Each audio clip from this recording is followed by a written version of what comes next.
ഹരേ രാമ രാമ രാമ ഹരേ ഹരേ. ഹരേ കൃഷ്ണ കൃഷ്ണ കൃഷ്ണ ഹരേ ഹരേ. ഹരേ രാമ രാമ രാമ ഹരേ ഹരേ. ഹരേ കൃഷ്ണ കൃഷ്ണ കൃഷ്ണ ഹരേ ഹരേ. ഹരേ രാമ രാമ രാമ ഹരേ ഹരേ. ഹരേ കൃഷ്ണ കൃഷ്ണ കൃഷ്ണ ഹരേ ഹരേ. ഹരേ രാമ രാമ രാമ ഹരേ ഹരേ ഹരേ. ഹരേ. ഹരേ കൃഷ്ണ കൃഷ്ണ കൃഷ്ണ ഹരേ ഹരേ. ഹരേ രാമ ഹരേ ഹരേ കൃഷ്ണ ഹരേ കൃഷ്ണ. എല്ലാവർക്കും പ്രണാമം. ഹരേ കൃഷ്ണ. ഹരേ കൃഷ്ണ പ്രഭുജി. പ്രണാമ പ്രഭുജി. ഹരേ കൃഷ്ണ മാതാജി. എല്ലാവർക്കും പ്രണാമം. നമുക്ക് പ്രാർത്ഥനയിലേക്ക് കിടക്കാം. ഓം നമോ ഭഗവതേ വാസുദേവായ. ഓം നമോ ഭഗവതേ വാസുദേവായ. ഓം നമോ ഭഗവതേ വാസുദേവായ. ഓം നമോ ഭഗവതേ വാസുദേവായ. നാരായണം നമസ്കൃത്യം നരം ചൈവ നരോത്തമം ദേവീം സരസ്വതീം വ്യാസം തതോ ജയമുദ്രയേത്. നഷ്ടപ്രായേഷു ഭദ്രേഷു നിത്യം ഭാഗവത സേവയാ. ഭാഗവതേ ഉത്തമ ശ്ലോകേ ഭക്തിർഭവതി നഷ്ടകീ. മൂകം കരോതി വാചാലം പങ്കും ലംഘയതേ ഗിരിഃ. കൃപതമഹം വന്ദേ പരമാനന്ദമാധവം. ശ്രീഗുരുദീനതാരിണം ശ്രീചൈതന്യമീശ്വരം. അജ്ഞാനതിമിരാന്ധസ്യ ജ്ഞാനാഞ്ജലശലാകയാ ചക്ഷുർമിലിതം യേന തസ്മൈ ശ്രീഗുരുവേ നമഃ. ശ്രീചൈതന്യം മനോഭീഷ്ടം സ്ഥാപിതം യേന ഭൂതലേ സ്വയം രൂപകഥാ മഹ്യം തദാതി സഭാന്തികം. വന്ദേഹം ശ്രീഗുരു ശ്രീയുതപദകമലം ശ്രീഗുരും വൈഷ്ണവാംസ. ശ്രീരൂപം സാഗരജാതം സഹന രഘുനാഥാനിധം തം സജീവം സാദേവം സാവധൂതം പരിജനസഹിതം കൃഷ്ണചൈതന്യദേവം ശ്രീരാധാകൃഷ്ണപാദാൻ സഹന ലളിതാ ശ്രീവിശാഖാനിം താംസ. ഹേ കൃഷ്ണ കരുണാ സിന്ധോ ദീനബന്ധോ ജഗത്പദേ ഗോപേശ ഗോപികാന്ത രാധാകാന്ത നമസ്തുതേ. തപ്തകാഞ്ചന ഗൗരാംഗീ രാധേ വൃന്ദാവനേശ്വരി വൃഷഭാനുസുതേ ദേവി പ്രണമാമി ഹരിപ്രിയേ. വാഞ്ചാകൽപതരൂപശ്ച കൃപാ സിന്ധുഭ്യേവ ച പതിനം പാവനേഭ്യോ വൈഷ്ണവേഭ്യോ നമോ നമഃ. നമോ വിഷ്ണുപാദായ കൃഷ്ണപ്രേഷ്ഠായ ഭൂതലേ ശ്രീമദേ ഭക്തിവേദാന്ത സ്വാമിന്നിധി നാമിനേ. നമസ്തേ സാരസ്വതദേവേ ഗൗരവാണി പ്രചാരിണേ നിർവിശേഷശൂന്യവാദി പാശ്ചാത്യദേശധാരിണി. ജയ ശ്രീകൃഷ്ണ ചൈതന്യ പ്രഭു നിത്യാനന്ദ ശ്രീ അദ്വൈത ഗദാധര ശ്രീവാസാദി ഗൗരഭക്തവൃന്ദ. ഹരേ കൃഷ്ണ കൃഷ്ണ കൃഷ്ണ ഹരേ ഹരേ. ഹരേ രാമ രാമ രാമ ഹരേ ഹരേ. ഹരേ കൃഷ്ണ കൃഷ്ണ കൃഷ്ണ ഹരേ ഹരേ. ഹരേ രാമ രാമ രാമ ഹരേ ഹരേ. ഹരേ കൃഷ്ണ കൃഷ്ണ കൃഷ്ണ ഹരേ ഹരേ. ഹരേ രാമ രാമ രാമ ഹരേ ഹരേ. ഹരേ കൃഷ്ണ കൃഷ്ണ കൃഷ്ണ ഹരേ ഹരേ. ഹരേ രാമ രാമ ഹരേ ഹരേ. ഹരേ കൃഷ്ണ പ്രഭാതിക്ക് ജയ ഗുരുദേവ് ജനതുപോലും വൈഷ്ണവ ഭക്തർക്ക് ജയ്. ഹരേ കൃഷ്ണ. എല്ലാവർക്കും പ്രണാമം. ഹരേ കൃഷ്ണ. ഹരേ കൃഷ്ണ. എല്ലാവർക്കും പ്രണാമം. വീഡിയോ ഓൺ ചെയ്യാൻ പറ്റുന്നവരൊക്കെ വീഡിയോ ഓൺ ചെയ്തോളൂ. ഹരേ കൃഷ്ണ.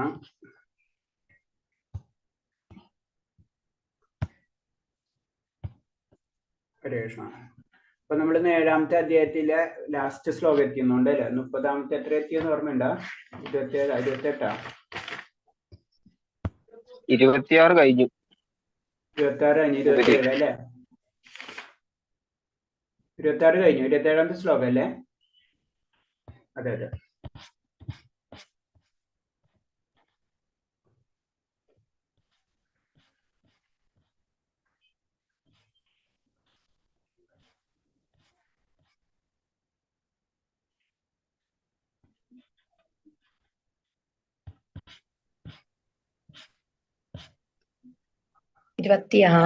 ഒന്നും കൂടെ പറയാന്ന് പറഞ്ഞിരുന്നു. പറയാന്ന് പറഞ്ഞു അല്ലേ? ഓക്കെ, ഒന്നുകൂടെ പറയാം.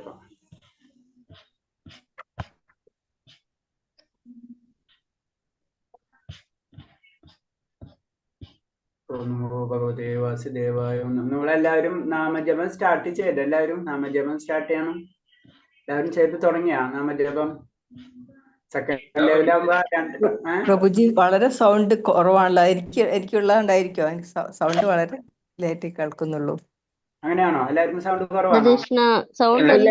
കേക്കാം. ഇല്ല. കേൾക്കാം. ഉണ്ട്, നല്ല സൗണ്ട് ഉണ്ട്. ഉണ്ടോ? അതെ ആ അതെ മാതാജി ചിലപ്പം നെറ്റിന്റെ പ്രോബ്ലം അങ്ങനെ ആയിരിക്കും, അല്ലെങ്കിൽ സൗണ്ട് ഉണ്ട്, വോളിയം നല്ല സൗണ്ട് ഉണ്ട്. സൗണ്ട് ഉണ്ട് മൊബൈൽ കേട്ടോ. ലോഡ് കൂട്ടി മാതാജി. ആ സൗണ്ട് ഉണ്ട്. ഗുരുജി ഞാനിന്ന് സ്റ്റാർട്ട് ചെയ്തിട്ടോ നാമജപം. ഒരു മാല ജപിച്ചു. ഒന്നുമല്ലേ? ഹരേ കൃഷ്ണ. എല്ലാവരും സ്റ്റാർട്ട് രാവിലെ ചെയ്തു. ഹരേ കൃഷ്ണ. രാവിലെ വൈകിട്ടായിട്ട് 10 മാല. 10 മാല. ഹരേ കൃഷ്ണ. Okay okay. രാവിലെ വൈകിട്ട് അല്ലെ 2 മാലെങ്കിലും ജപിക്കണം എന്നാ പറഞ്ഞത്. സെക്കൻഡ് ലെവലിൽ എത്തുമ്പോഴേക്കും എല്ലാവരും നമുക്ക് പറയാലോ, ഇത് ഭഗവാന്റെ ശാസ്ത്രമാണ് പഠിക്കുന്നത്. ഭഗവാൻ എന്ന് പറഞ്ഞ ഭക്തിയാണ് അല്ലെ. അപ്പൊ ഭക്തിയിൽ നമുക്ക് കുറെ കാര്യങ്ങൾ മനസ്സിലായി. ഭക്തിയിലേക്ക് കടക്കണേ മുന്നേ ഭഗവാന്റെ ഒരു കരുണയില്ലാതെ നമുക്ക് ഭക്തിയിലേക്ക് കടക്കാൻ പറ്റില്ല എന്ന് മനസ്സിലായി, ഭക്തി കിട്ടണമെങ്കിൽ. അപ്പോൾ അതിന് ഏറ്റവും എളുപ്പമുള്ള മാർഗവും നമ്മൾ കഴിഞ്ഞ അധ്യായത്തിലല്ലേ പറഞ്ഞത്, കലിയുഗത്തിലെ ധർമ്മം എന്ന് പറഞ്ഞ നാമ ജപമാണ് അല്ലെ. ജപവും ഭഗവാനും തമ്മിൽ ഒരു വ്യത്യാസം ഇല്ല എന്ന് നമുക്കറിയാം. അപ്പൊ നമ്മള് ചിന്തിക്കുന്നതല്ല, ഭഗവാന്റെ നാമ രൂപ ഗുണ ലീലകൾ അല്ലാതെ ഒന്ന് തന്നെയാണ്. ആത്മീയതയിൽ ഇതല്ലാതെ ഒന്ന് തന്നെയാണ്. അപ്പൊ അങ്ങനെ വരുമ്പോൾ നമുക്ക് ഏറ്റവും എളുപ്പവും എന്നാൽ ഏറ്റവും പരിശുദ്ധമായിട്ടുള്ളതും അതുപോലെ ഏറ്റവും പവർഫുൾ ആയിട്ടുള്ളത് എന്താണ്? നാമജപമാണ്. അപ്പൊ ആ നാമജപത്തിലൂടെ ഭഗവാനെ സാക്ഷാത്കരിക്കാൻ നമുക്ക് കഴിയും. അപ്പൊ അതിന് നമ്മൾ എന്താണ് ഇനീഷ്യൽ വെച്ചിലാണ് നമ്മൾ ഉപാസന എന്ന് പറഞ്ഞ രീതിയിലാണ് നമ്മൾ നാമജപം ചെയ്യാൻ പറഞ്ഞത്. 16 മാലയാണ് മിനിമമാണ് ശരിക്കും. അതായത് പ്രഭാസ്വാമിനേന് മുന്നത്തെ വരെ 64 മാലയാണ്. അപ്പൊ ഞാൻ പറഞ്ഞില്ലേ, പാശ്ചാത്യ നാടുകളിൽ അത് കൂടുതൽ പ്രാക്ടിക്കൽ ഇല്ലാത്ത കാരണം പിന്നെ അത് 16. അപ്പൊ മിനിമമാണ് പറയുന്നത്. അപ്പൊ നമ്മൾ എന്നാലും ഈ മിനിമത്തിൽ നമ്മൾ അറ്റ്ലീസ്റ്റ് 2 മാല ജപിക്കണം. 2 എന്നല്ല 4 മാലയാണ് പറയുന്നത്. 4 മാല എന്ന് പറയുമ്പോൾ ജനറൽ ആയിട്ട് പറയുമ്പോൾ നമുക്ക് ഒരു സമാധാനം എന്നുള്ള ഒരു അവസ്ഥയിലേക്ക് നമുക്ക് അതിന്റെ വ്യത്യാസങ്ങൾ നമ്മളിൽ കാണാൻ പറ്റും. കാരണം അതൊരു ശബ്ദമാണത്. അപ്പൊ എല്ലാവരും അറ്റ്ലീസ്റ്റ് സെക്കൻഡ് ലെവലിൽ എത്തുമ്പോഴേക്കും 2 നാമം 15 മിനിറ്റ് മതി അല്ലെ. നമ്മളെല്ലാവരും പൂജയും കാര്യങ്ങളും ചെയ്യുന്നവരായിരിക്കും. കാലത്ത് ഒരു മാല, വൈകിട്ട് ഒരു മാല. ഗുരുജി മാല ജപിക്കുന്നതിൽ പ്രത്യേകിച്ച് ഏത് ദിശയിലേക്ക് ഇരിക്കണമെന്നോ അങ്ങനെ എന്തെങ്കിലും ഇൻസ്ട്രക്ഷൻസ് ഉണ്ടോ? അതേമാതിരി ജപിക്കുന്നത് പിടിക്കണത് എങ്ങനെയാണെന്നൊക്കെ ഒരു ഇൻസ്ട്രക്ഷൻസ് ഉണ്ടോ? ഇൻസ്ട്രക്ഷൻസ് ഉണ്ട്. അപ്പൊ നമ്മളിപ്പോ ഞാൻ 2 മാല ജപിക്കുമ്പോൾ നിങ്ങൾ അത്ര ഇമ്പോർട്ടൻസ് അതിനിപ്പോ കൊടുക്കണ്ട. അറ്റ്ലീസ്റ്റ് നമ്മൾ എന്താ ചെയ്യേണ്ടതെന്ന് വെച്ച് കഴിഞ്ഞാൽ ഏറ്റവും ബെറ്റർ നമ്മൾ പൂജാ റൂമിൽ ഉണ്ടെങ്കിൽ പൂജാ റൂമിൽ ഇരുന്ന് ഭഗവാന്റെ വിളക്ക് കത്തിച്ചിട്ടുണ്ടാവുമല്ലേ, അവിടെ ഇരുന്ന് നമ്മൾ ജപിക്കാൻ ശ്രമിക്കാം. ഞാനിപ്പോ പൂജാ റൂമില് പടിഞ്ഞാട്ട് തിരിഞ്ഞിരുന്നിട്ടാണ് ഇരിക്കുന്നത്. കാരണം കിഴക്കോട്ടുള്ള ഫോട്ടോ ഇരിക്കണം. അപ്പൊ നമുക്ക് പടിഞ്ഞാട്ട് ഇരുന്ന് ഇരിക്കാൻ പറ്റുള്ളൂ. അതേമാതിരി തന്തവരലോണ്ട് ഇങ്ങനെ ഓരോന്നായിട്ട് നമ്മൾ ജപിക്കുക ചെയ്യും. പക്ഷെ നമുക്കിപ്പോ തെറ്റിപ്പോകുമെന്ന് സംശയമുള്ളതുകൊണ്ട് നമ്മൾ മാലയിലേക്ക് നോക്കിയിട്ടാണ് ജപിക്കുന്നത്. ശരിക്കും കണ്ണടച്ചിട്ട് ജപിക്കണം എന്നുണ്ടോ? അല്ല, ഞാൻ പറഞ്ഞ ഏറ്റവും നല്ലത് നമ്മള് പല രീതിയിൽ ഏറ്റവും നല്ലത് കാലത്ത് വെളുപ്പിന് നമ്മൾ എന്നിട്ട് ഭഗവാന്റെ വിളക്കൊക്കെ എത്തിച്ചതിന് ശേഷം നമ്മൾ ജപം സ്റ്റാർട്ട് ചെയ്യണം. കണ്ണടച്ചിരുന്ന് ചെയ്യേണ്ട രീതിയിലേക്ക് നമ്മൾ വരണം. കണ്ണടച്ചു കഴിഞ്ഞാൽ ചിലപ്പോൾ നമ്മൾ സംഭവിക്കും, നമ്മൾ ഉറങ്ങിപ്പോകും. മനസ്സിലായോ? നമ്മ അത് കാരണം കൊണ്ട് നമ്മള് ആ ഇനീഷ്യൽ സ്റ്റേജിൽ നമ്മൾ കണ്ണ് തുറന്നിട്ട് തന്നെ ചെയ്താൽ മതി. നമുക്ക് കുറച്ച് പ്രാക്ടീസ് ആകുമ്പോൾ പിന്നെ നമുക്ക് കണ്ണടച്ചിട്ട് നമുക്ക് അതൊക്കെ ചെയ്യാൻ പറ്റും. കണ്ണടച്ചിന് പാർഷ്യലി കണ്ണടയ്ക്കാന്നുള്ള നമുക്ക് അറിയാലോ അത്. അപ്പൊ അങ്ങനെയൊക്കെ ചെയ്യണം. അപ്പൊ പക്ഷെ ഇനീഷ്യൽ സ്റ്റേജിൽ നമ്മൾ ഏറ്റവും ഇമ്പോർട്ടൻസ് നാമം ജപിക്കുക. നമ്മൾ ആ ശബ്ദത്തിനാണ് ഇമ്പോർട്ടൻസ്. നമ്മുടെ ചുറ്റുപാടുള്ള പ്രവർത്തിക്കല്ല. പ്രവൃത്തി എത്രയും ബെറ്റർ ആക്കണം അത്ര നല്ലതാണ്, അതിനൊരു സംശയമില്ല. അപ്പൊ നമ്മൾ ഒരു പൂജ റൂമിൽ ഇരുന്ന് ജപിക്കുന്നതും അങ്ങനത്തെ എല്ലാം കഴിഞ്ഞിരിക്കുന്നത്, നമ്മൾ മനസ്സമാധാനത്തിൽ ഇരുന്ന് ജപിക്കുന്നതും അങ്ങനത്തെ യാതൊരു ഡിസ്റ്റർബൻസ് ഇല്ലാതെ പരിശുദ്ധമായിട്ട് ഇരുന്ന് ജപിക്കുന്നതും ഒക്കെ ബെറ്റർ ആണ്. അപ്പൊ നമ്മൾ ആഹാരം പതുക്കെ ഞാൻ പറഞ്ഞില്ല, ആഹാര രീതികളും പതുക്കെ ചേഞ്ച് ചെയ്തുകൊണ്ടിരിക്കുക, അതൊക്കെ ബെറ്റർ ആണ്. പക്ഷെ അൾട്ടിമേറ്റ് ലക്ഷ്യം എന്ന് പറഞ്ഞ നാമജപമാണ്. അപ്പൊ നാമജപത്തിലൂടെ ഇതിന്റെ നേരെ റിവേഴ്സ് ആണിത്. നാമജപത്തിലൂടെ ഇത് തന്നെത്താനെ നമ്മളിൽ മാറ്റം പറ്റും. നമ്മള് കാര്യങ്ങൾക്ക് മറ്റുള്ള എന്തെങ്കിലും നമ്മൾ ആചരിക്കാൻ, നമുക്ക് ഇന്ന് എക്സാമ്പിൾ നമ്മൾ ഇന്ന് കുളിച്ചില്ലല്ലോ, ഇന്ന് നമുക്ക് നാമം ചെയ്യാൻ പറ്റില്ല എന്ന് നമ്മൾ ചിന്തിക്കാൻ പാടില്ല. എക്സാമ്പിൾ പറഞ്ഞു, നമുക്ക് കുളിക്കാൻ പറ്റില്ലെങ്കിൽ നമുക്ക് നാമം ജപിക്കാം.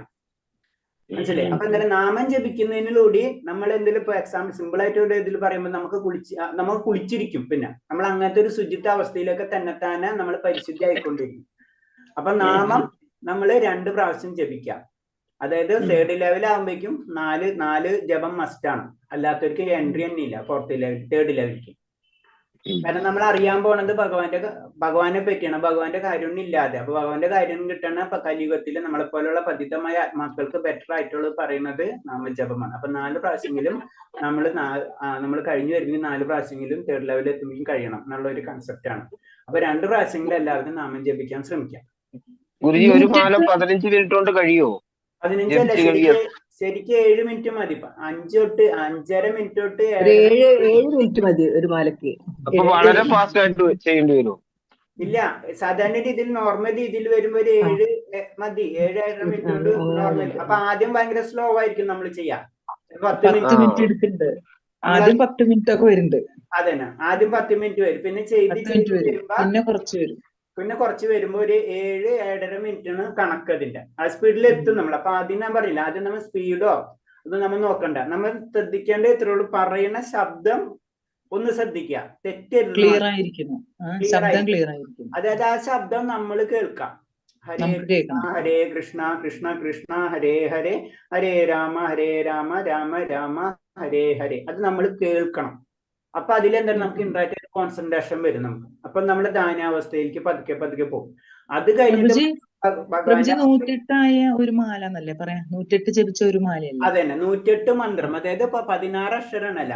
അപ്പൊ അതുപോലെ തന്നെ 108 ഇൻറ്റു, അതായത് 108 പ്രാവശ്യം. ഇപ്പൊ ഹരേ കൃഷ്ണ കൃഷ്ണ കൃഷ്ണ ഹരേ ഹരേ, ഹരേ രാമ രാമ രാമ ഹരേ ഹരേ. അതൊന്ന്. അങ്ങനെ 108 പ്രാവശ്യം ജപിക്കുമ്പോഴാണ് ഒരു മാല. അങ്ങനെ മിനിമം 2 പ്രാവശ്യം. ഏകദേശം ഒരു 15 മിനിറ്റ് ഈ കാലത്ത് തന്നെ ജപിക്കണം. പക്ഷെ അത് കഴിഞ്ഞിട്ട് ശ്രദ്ധ കിട്ടില്ല. നമ്മൾ ശ്രദ്ധേനെ പറ്റി നമുക്ക് അറിയില്ല. അതിന് എക്സാമ്പിൾ പറയുന്നത് സിമ്പിൾ ആണ്. കാരണം ഒരു ഡോക്ടർ നമുക്ക് മെഡിസിൻ തരുമ്പോൾ നമ്മള് ആ മെഡിസിൻ കഴിക്കാന്ന് മാത്രമേ ഉള്ളൂ, വേറെ നമ്മൾ ചിന്തിക്കേണ്ട. ഇതൊരു മെഡിസിൻ എന്നുള്ള രീതിയിൽ നമ്മൾ സ്ഥിരം ജീവിതത്തിൽ ഒരു പാർട്ടായിട്ട് എടുക്കുക. അത് സിമ്പിൾ ആയിട്ട് പറയണെന്ന് വെച്ചാൽ നമുക്ക് എന്താണ് ഭഗവാൻ വെച്ചിട്ടുള്ളത് നമുക്ക് അറിയില്ല അല്ലെ. എന്ത് വെച്ചാലും ഭഗവാനെ നമ്മൾ വിടില്ല. ആ വിശ്വാസത്തിലേക്കുള്ള ഒരു ചുവടുപടിയാണ് നാമജപം. മനസ്സിലായി? നമുക്ക് നാളെ എന്ത് സംഭവിക്കുന്നോ, ഇന്നലെ സംഭവിച്ചറിയാം, പക്ഷെ നാളെ എന്താണെന്ന് നമുക്കറിയില്ല. എന്താണെങ്കിലും അത് അക്സെപ്റ്റ് ചെയ്യാനുള്ള മനസ്സിനെ നമ്മൾ സെറ്റ് ചെയ്യണ ഒരു മാർഗമാണിത്. അതായത് ഭഗവാനിലുള്ള വിശ്വാസം. നമ്മൾ എന്ത് തന്നെയാലും ഞാൻ ഭഗവാനെ വിടില്ല എന്നുള്ളതാണ് ആ മാല എന്ന് പറയുമ്പോൾ നമ്മൾ ഇൻഡയറക്റ്റ് ആയിട്ട് പറയാ ഒരു പിടുത്താണ് നമ്മള്, അല്ലേ? നമ്മള് ശരിക്കും അത് വേറെ രീതിയിൽ പറയുമ്പോൾ അത് ഭഗവാനിലേക്കുള്ള കണക്ഷൻ ആണെന്ന് പറയുന്നത് മാല എന്ന് പറയുന്നത്, അല്ലെ? നമ്മളെ എല്ലാ ദേവിദേവന്മാരുടെ വിഗ്രഹത്തിൽ നമ്മൾ മാല കാണും, അല്ലെ? പരമേശ്വരന്റെ മാല കാണാം, ദേവിയുടെ. ഇതെന്താണ് മാല? മനസ്സിലെ? എല്ലാവരും ശരിക്കും പറയുന്നത് ഭഗവാന്റെ നാമം ജപിച്ചുകൊണ്ടിരിക്കുന്നതാണ് അതിന്റെ അർത്ഥം. അതായത് ആ നാമജപത്തിന് അത്രയും ഇമ്പോർട്ടൻസ് ഉണ്ട് എന്നും കൂടിയാണ് അതിൽ ഉദ്ദേശിക്കുന്നത്. അതാണ് നമ്മൾ 2 പ്രാവശ്യമെങ്കിലും അറ്റ്ലീസ്റ്റ് മിനിമം സെക്കൻഡിൽ എത്തുമ്പോൾ 2. കാരണം അല്ലെങ്കിൽ നമുക്കിത് ആ ഒരു ഇതിലേക്ക് ഫീൽ ചെയ്യൂല. നമ്മളിപ്പോ ജസ്റ്റ് കേട്ടു അതങ്ങോട്ട് പോകും. പ്രഭുജി യാത്ര ചെയ്യുമ്പോഴെല്ലാം വിരൽ വെച്ച് ജപിക്കും. അങ്ങനെ ഇതാക്കിയാല് അത് മലയായിട്ട് കണക്കാക്കിക്കൂടെ?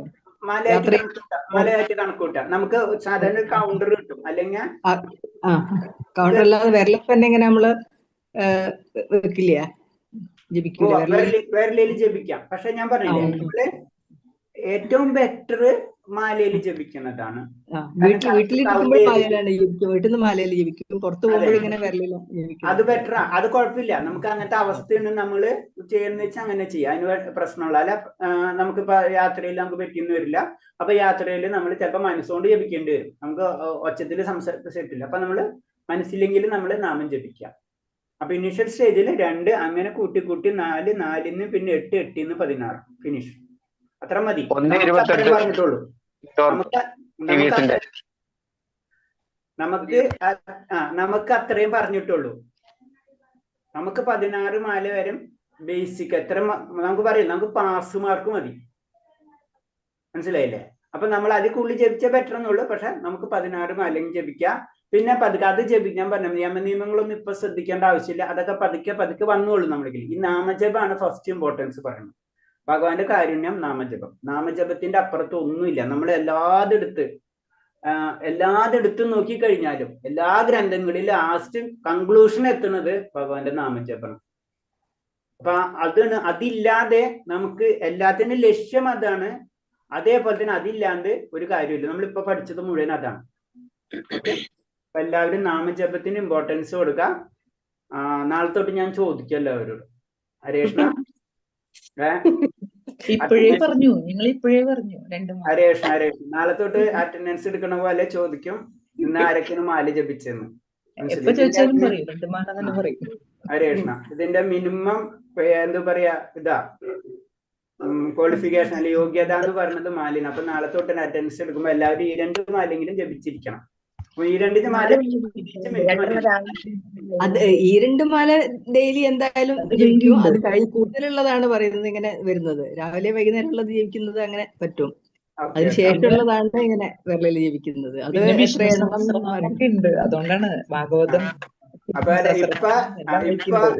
പറഞ്ഞില്ലേ ഈ സഹസ്രനാമം എന്ന് നമ്മൾ പറയില്ലേ? സഹസ്രനാമം എന്ന് പറഞ്ഞ എന്താണ്? 1000 നാമം. 1000 നാമം അല്ലേ?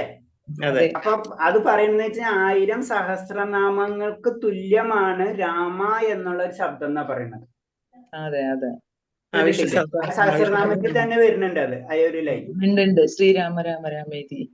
ഇപ്പൊ ആഴ്ചയില് ചൊവ്വാഴ്ച വെള്ളിയാഴ്ച ഒക്കെ പറയുന്നത് ലളിതാ സഹസ്രനാമം ജപിക്കും. മനസ്സിലായി. അത് നമ്മൾ അപ്പൊ പറഞ്ഞില്ലേ കുഴപ്പമുള്ളതല്ല. പക്ഷെ എന്താ ചെയ്യേണ്ടത്?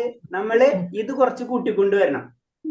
പ്രയോറിറ്റി ഇനി നമ്മള് ഭഗവാന്റെ നാമത്തിന് ഇമ്പോർട്ടൻസ് കൊടുക്കണം. ബാക്കിയുള്ള ഇമ്പോർട്ടൻസ് കൊടുക്കേണ്ടതല്ല. കാരണം നമ്മൾ അത് ശീലിച്ച് നമ്മൾ ചെയ്തു പോയിപ്പോ.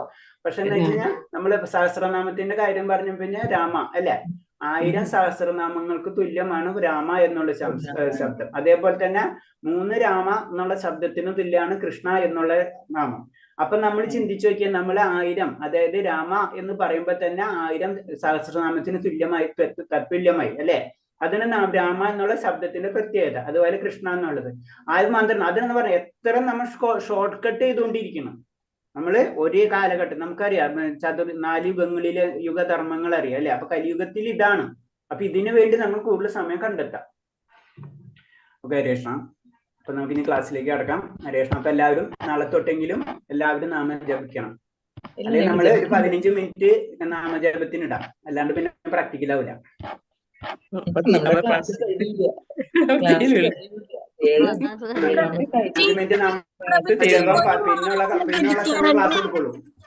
എല്ലാവരുടെയും ഗീത കൗണ്ടറിൽ ജപിച്ചാ പറ്റുമോ? കൗണ്ടറിൽ ജപിച്ചാലും ബെറ്റർ അല്ല, ഒരു മാല ഡെയിലി ജപിക്കുന്നുണ്ട്. പിന്നെ ബാക്കി കൗണ്ടറിൽ ജപിച്ചാ മതിയോ? നടക്കുമ്പോഴും അങ്ങനെ മതി. ഇനീഷ്യൽ സ്റ്റേജിൽ അത് മതി. പക്ഷെ പതുക്കെ നമ്മൾ ഇമ്പ്രൂവ് ചെയ്ത് 2 4 ആക്കണം, പിന്നെ 8 ആക്കണം, 16 ആക്കണം. അത് മാലയിൽ തന്നെ ജപിക്കണം. അങ്ങനെയൊക്കെ വരും നമ്മളിൽ. ഫസ്റ്റ് ഇനീഷ്യൽ സ്റ്റേജിൽ നമുക്ക് പല കാര്യങ്ങൾ നമ്മൾ പെട്ടെന്ന് ഭൗതിക അവസ്ഥയിൽ നിന്ന് ആത്മീയാവസ്ഥയിലേക്ക് പെട്ടെന്ന്, പിന്നെ നമ്മൾ മനസ്സിലാക്കിയിട്ടുള്ള ആത്മീയ കാര്യങ്ങളിൽ നിന്ന് പെട്ടെന്ന് നമുക്ക് വ്യതിചലിക്കാനും ബുദ്ധിമുട്ടായിരിക്കും അല്ലെ? അപ്പൊ അത് കാരണം കൊണ്ട് പതുക്കെ നമ്മൾ ഭഗവാൻ ആ മുക്തി പദത്തിനെ വേണ്ടി പരിശ്രമിക്കുക. നമ്മൾ ഭക്തി ഭൗതികമായിട്ടുള്ള ആസക്തി വേണ്ടിയിട്ടുള്ള എന്നുള്ള സത്യം നമ്മൾ മനസ്സിലാക്കാം. അത് ഭക്തി ഉണ്ടാവുമ്പോ അതൊക്കെ തന്നെത്താൻ അതിൽ കൂടെ കിട്ടിക്കൊള്ളും. അത് നമ്മൾ അതിനു വേണ്ടി നമ്മൾ പരിശ്രമിക്കേണ്ട ആവശ്യമില്ല എന്ന് പറയുന്നത്. അപ്പൊ ഭക്തിക്ക് വേണ്ടി ഭഗവാനെ മാത്രം ആരാധിക്കുക അവസ്ഥയിലേക്ക് നമ്മൾ പതുക്കെ കൊണ്ടുപോകണം എന്നാണ് പറയുന്നത്. നമ്മളിപ്പോ തന്നെ ഈ അധ്യായങ്ങളിൽ അതല്ല പറഞ്ഞത്. എല്ലാതും അത് തന്നെയാണ് പറയുന്നത് അല്ലെ? ഭഗവാന്റെ കാര്യങ്ങൾ പറയുമ്പോൾ നമുക്ക് എന്താ വേണ്ടെന്ന് വെച്ചാൽ ഭൗതികമായിട്ടുള്ള ആഗ്രഹങ്ങളാണെന്ന് വെച്ച് കഴിഞ്ഞാൽ ഓക്കെ, അത് മാത്രമാണ്. പക്ഷെ എന്താണ് ഈ ഭഗവാനെ ചെയ്തു കഴിഞ്ഞാല് ഭൗതികമായിട്ടുള്ള ആഗ്രഹങ്ങളും നമ്മൾ നടന്നു പോയിക്കൊള്ളും. അതാണ് അതിന്റെ പ്രത്യേകത. അപ്പൊ ഏറ്റവും മിനിമമാണ്. ബാക്കിയുള്ള എല്ലാ നമ്മൾ ചെയ്യണതൊക്കെ ചെയ്തോ, ഒരു വിഷമമില്ല. പക്ഷെ ഫസ്റ്റ് പ്രയോറിറ്റി ഭഗവാന്റെ നാമത്തിന് അത് നമ്മൾ കൊടുക്കണം. അതാണ് കാരണം നമ്മൾ പഠിക്കുന്നത് തന്നെ ഭഗവത്ഗീതയാണ്. അപ്പൊ ഭഗവാന്റെ കാരുണ്യം ഇല്ലാതെ ഒരിക്കലും നമുക്ക് ഇതിന്റെ ഇന്നത്തെ ക്വസ്റ്റ്യൻ അതാണ്. അപ്പൊ ഇത് കഴിയുമ്പോൾ ഞാൻ ക്വസ്റ്റ്യൻ തന്നെ പറയാം. അപ്പൊ നമുക്ക് മനസ്സിലാവും. ഓക്കെ, അപ്പൊ നമുക്ക് 26 അല്ലേ പറഞ്ഞത്? ഓക്കെ, 26ാമത്തെ ക്വസ്റ്റ്യൻ പറയുന്നത് വേദാഹം സമതിദാനി വർത്തമാനേന അർജുന ഭവിഷ്യാനി ച ഭൂതാനി മാം തു വേദ കശ്ചന. ഹേ അർജുന, പരമപുരുഷനായി എനിക്ക് പണ്ടുണ്ടായതും ഇന്ന് സംഭവിക്കുന്നതും മേലിൽ വരാൻ പോകുന്നതുമായ എല്ലാം അറിയാം. എല്ലാ ജീവാത്മാക്കളും എനിക്ക് സുപരിചിതന, പക്ഷെ എന്നെ ആർക്കും അറിയാൻ കഴിയില്ല. അപ്പൊ അതിൽ നിന്ന് തന്നെ നമുക്ക് മനസ്സിലായും ഭഗവാനെ ആർക്കും അറിയാൻ കഴിയില്ല. അതാണ് ഭഗവാൻ. എല്ലാവർക്കും അറിയാൻ പറ്റുന്ന പിന്നെ ഭഗവാൻ നമുക്ക് പറയാൻ തന്നെ പറ്റില്ലല്ലോ. പിന്നെ അതാണ് ഭൗതിക ശരീരം. നമ്മൾ ഭൗതിക ലോകത്തിലേക്ക് വരുമ്പോ ഭൗതിക ശരീരം എടുത്ത ഒരാൾക്ക് മുൻ ജന്മ സ്മരണ ഉണ്ടാവില്ല അല്ലെ? നമുക്ക് കഴിഞ്ഞ ജന്മത്തിൽ എന്തൊക്കെ സംഭവിച്ചെന്ന് നമുക്കറിയാം ഇല്ല അല്ലെ? ഒന്നും അറിയില്ല. നമ്മൾ പുതിയൊരു ജന്മത്തിലേക്ക് വരുന്നത് കഴിഞ്ഞ ജന്മത്തിലുള്ള എല്ലാ കാര്യങ്ങളും നമ്മൾ മറന്നുപോയിട്ടുണ്ടോ ആണല്ലോ. പിന്നെ പറയുന്നത് എന്താണ്? വരും ജന്മത്തെ കുറിച്ചോ ഈ ജന്മത്തിന്റെ ഫലത്തെ കുറിച്ച് പ്രവചിക്കാനാവില്ല. നമുക്ക് എന്താണ് അടുത്ത ജന്മം എന്താണെന്ന് നമുക്കറിയില്ല അല്ലെ? ഈ ജന്മത്തിൽ ഇനി എന്തൊക്കെ വരാൻ പോകണമെന്ന് നമുക്കറിയില്ല. അങ്ങനെ ഭാവി വർത്തമാനങ്ങൾക്ക് അയാൾക്ക് യാതൊരു അറിവുണ്ടാവില്ല. അപ്പൊ നമ്മളെ സാധാരണ രീതിയിൽ ജീവാത്മാക്കൾക്ക് എന്താണ്, കഴിഞ്ഞ ജന്മം എന്താണെന്ന് അറിയില്ല, അടുത്ത ജന്മം എന്താണെന്ന് അറിയില്ല, ഈ ജന്മത്തിൽ തന്നെ വരാൻ പോകുന്നത് അറിയില്ല. പക്ഷെ ഭഗവാൻ എന്താണ്, ഇതെല്ലാം അറിയാം.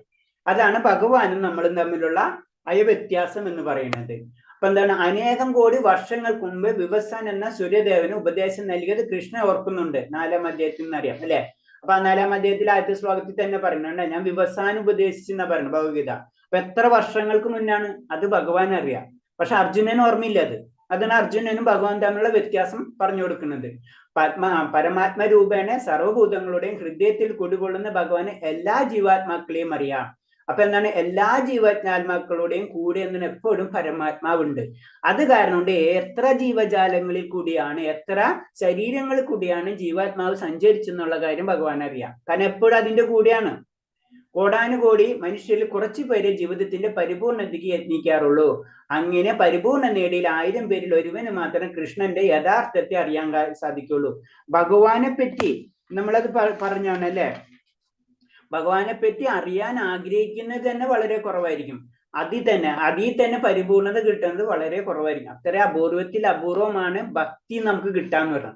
അപ്പൊ അതാണ് പറഞ്ഞത്. അപ്പൊ അത് കാരണം കൊണ്ടാണ് ഭക്തിനെ ബുദ്ധിയോഗം കൂടി പറഞ്ഞു. ബുദ്ധിയുള്ള ഒരു വ്യക്തി മാത്രമേ ആ ഭക്തിയിലേക്ക് കടക്കുള്ളൂ. അൾട്ടിമേറ്റ് ആനന്ദം കിട്ടണം എന്നുള്ള ആഗ്രഹിക്കുന്ന വ്യക്തിയിൽ ഭൗതികമായിട്ടുള്ള അതല്ല ആനന്ദം, പരിപൂർണമായ ആനന്ദം എന്ന് പറഞ്ഞത് ഭഗവാന്റെ സാന്നിധ്യം അല്ലെങ്കിൽ പരിപൂർണത, അല്ലെങ്കിൽ ഭഗവാന്റെ ആത്മസാക്ഷി, ഇതൊക്കെയാണ്. അപ്പൊ അതിനു വേണ്ടിയാണ് പരിശ്രമിക്കുക. കൃഷ്ണബോധത്വം ഇല്ലെന്നിരിക്കൽ കൃഷ്ണന്റെ പരമപുരുഷനെ അറിയാൻ കഴിയാതെ വരും. അപ്പൊ നമുക്ക് എന്താണ് കൃഷ്ണാവബോധം ഇല്ലാന്ന് വെച്ച് കഴിഞ്ഞാൽ, അപ്പൊ കൃഷ്ണാവബോധത്തിന് വേണ്ടിയാണ്. അപ്പൊ വളരെ സിമ്പിളാണ്. നമ്മൾക്കിപ്പോ ഓരോരുത്തർക്കും ഒരു പേരുണ്ടല്ലേ. ആ ഒരു വ്യക്തി നമ്മളെ വിളിക്കുമ്പോഴാണ് നമ്മൾ എന്താണ് ആ വ്യക്തിനായിട്ട് അറ്റാച്ച്മെന്റ് വരും അല്ലെ. ഇത് തന്നെയാണ് ഭഗവാനെ വിളിക്കുകയാണ് നമ്മൾ. ആ വിളി എന്താണ്, അതാണ് ഭഗവാന്റെ നാമം എന്ന് പറയുന്നത്. ഭഗവാന്റെ നാമവും ഭഗവാന്റെ രൂപവും ഒന്ന് തന്നെ, അത് വേറെ കൺസെപ്റ്റ്. എന്നിരുന്നാലും ഭഗവാനെ നമ്മൾ വിളിച്ചുകൊണ്ടിരിക്കണം. ഒരാൾ നമ്മൾ 10 പ്രാവശ്യം നമ്മളെ വെറുതെ ഒരാൾ വിളിച്ചുകൊണ്ടിരുന്നാൽ തന്നെ നമ്മൾ സിമ്പിൾ ആയിട്ട് ഒരാൾ ഫോൺ ചെയ്തു, പിന്നെ 2ാമത്തെ പ്രാവശ്യം അപ്പൊ എന്താണെന്ന് ഒന്നിലും അറ്റൻഡെങ്കിലും ചെയ്യും. നമ്മൾ ഇത് എന്താ വിളിച്ചെന്നെങ്കിലും ചോദിക്കും അല്ലേ. ഇത് തന്നെയാണ് നമ്മള് ഭഗവാനെ വിളിച്ചുകൊണ്ടിരിക്കണം. അതാണ് നമ്മുടെ നാമജപത്തിന്റെ പ്രത്യേകത. അപ്പൊ അത് നമ്മൾ ചെയ്യണം. അടുത്ത ശ്ലോകം. ഇച്ഛ്വദേശസമുദ്ദേന ദന്തമോഹേന ഭാരത സർവഭൂതാനി സമ്മോഹം സർഗേ യാന്തി പരന്തഭാം. ഹേ ശത്രുജ്ഞനായ ഭാരത, എല്ലാ ജീവജാലങ്ങളും ജന്മം മുതൽക്ക് രാഗദോഷങ്ങളാകുന്ന ദ്വന്ദ്ങ്ങളിൽ മോഹിതരാകുന്നു.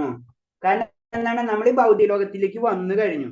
അപ്പോഴെന്നെ ഇവിടെ കാണുന്ന എല്ലാത്തിലും ഞാൻ അത് പറഞ്ഞിട്ടുണ്ട്. കാരണം എന്ന് വെച്ച് കഴിഞ്ഞാൽ ആരാ, ഇന്ദ്രന്റെ കഥ അല്ലെ. ഇന്ദ്രൻ ഭൗതിക ലോകത്തിൽ വന്നോടുകൂടി ശാപം കിട്ടിയിട്ട് വന്നോടുണ്ടെങ്കിലും പിന്നെ എന്താണ്, ഇവൻ പന്നിയായിട്ടാണ് ജനിക്കുന്നത്, എന്നിട്ടും തിരിച്ചു പോകാൻ പറ്റുന്നില്ല.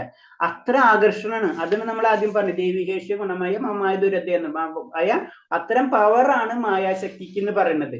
അപ്പൊ അതിൽ നിന്ന് അത് ഒരു പ്രത്യേകതയാണ്. അതിൽ നിന്ന് പെട്ടെന്ന് നമുക്ക് പിന്മാറാൻ കഴിയില്ല. പക്ഷെ അത് പിന്മാറാൻ നമ്മൾ പരിശ്രമിക്കണം. അപ്പൊ പരിശുദ്ധമായ ജ്ഞാനം ആണ് ഭഗവാന്റെ ദാസ്യമാണ് ജീവാത്മാവിന്റെ മൂലസ്വരൂപം. അപ്പൊ മൂലസ്വരൂപം, നമ്മുടെ സ്വരൂപം എന്ന് പറഞ്ഞത്, നമുക്ക് സ്വരൂപം, മൂലസ്വരൂപം, അതിന്റെ അർത്ഥം തന്നെ നമുക്കൊരു സ്വരൂപം ഉണ്ട്. നമ്മൾ ഈ കാണുന്നത് നല്ല സ്വരൂപം. അതിന് കാരണം നമ്മളിപ്പോ എന്നൊന്ന് കണ്ടു അല്ലെ. ഞാനൊരു 50 വർഷം അല്ല 50 ഉണ്ടാവില്ല, ഒരു 20 വർഷം കഴിഞ്ഞ് കഴിഞ്ഞാൽ എന്റെ ഫേസ് ആയിരിക്കില്ല ഉണ്ടാവും അല്ലെ. അപ്പൊ നമ്മുടെ സ്വരൂപം മാറിയില്ലേ.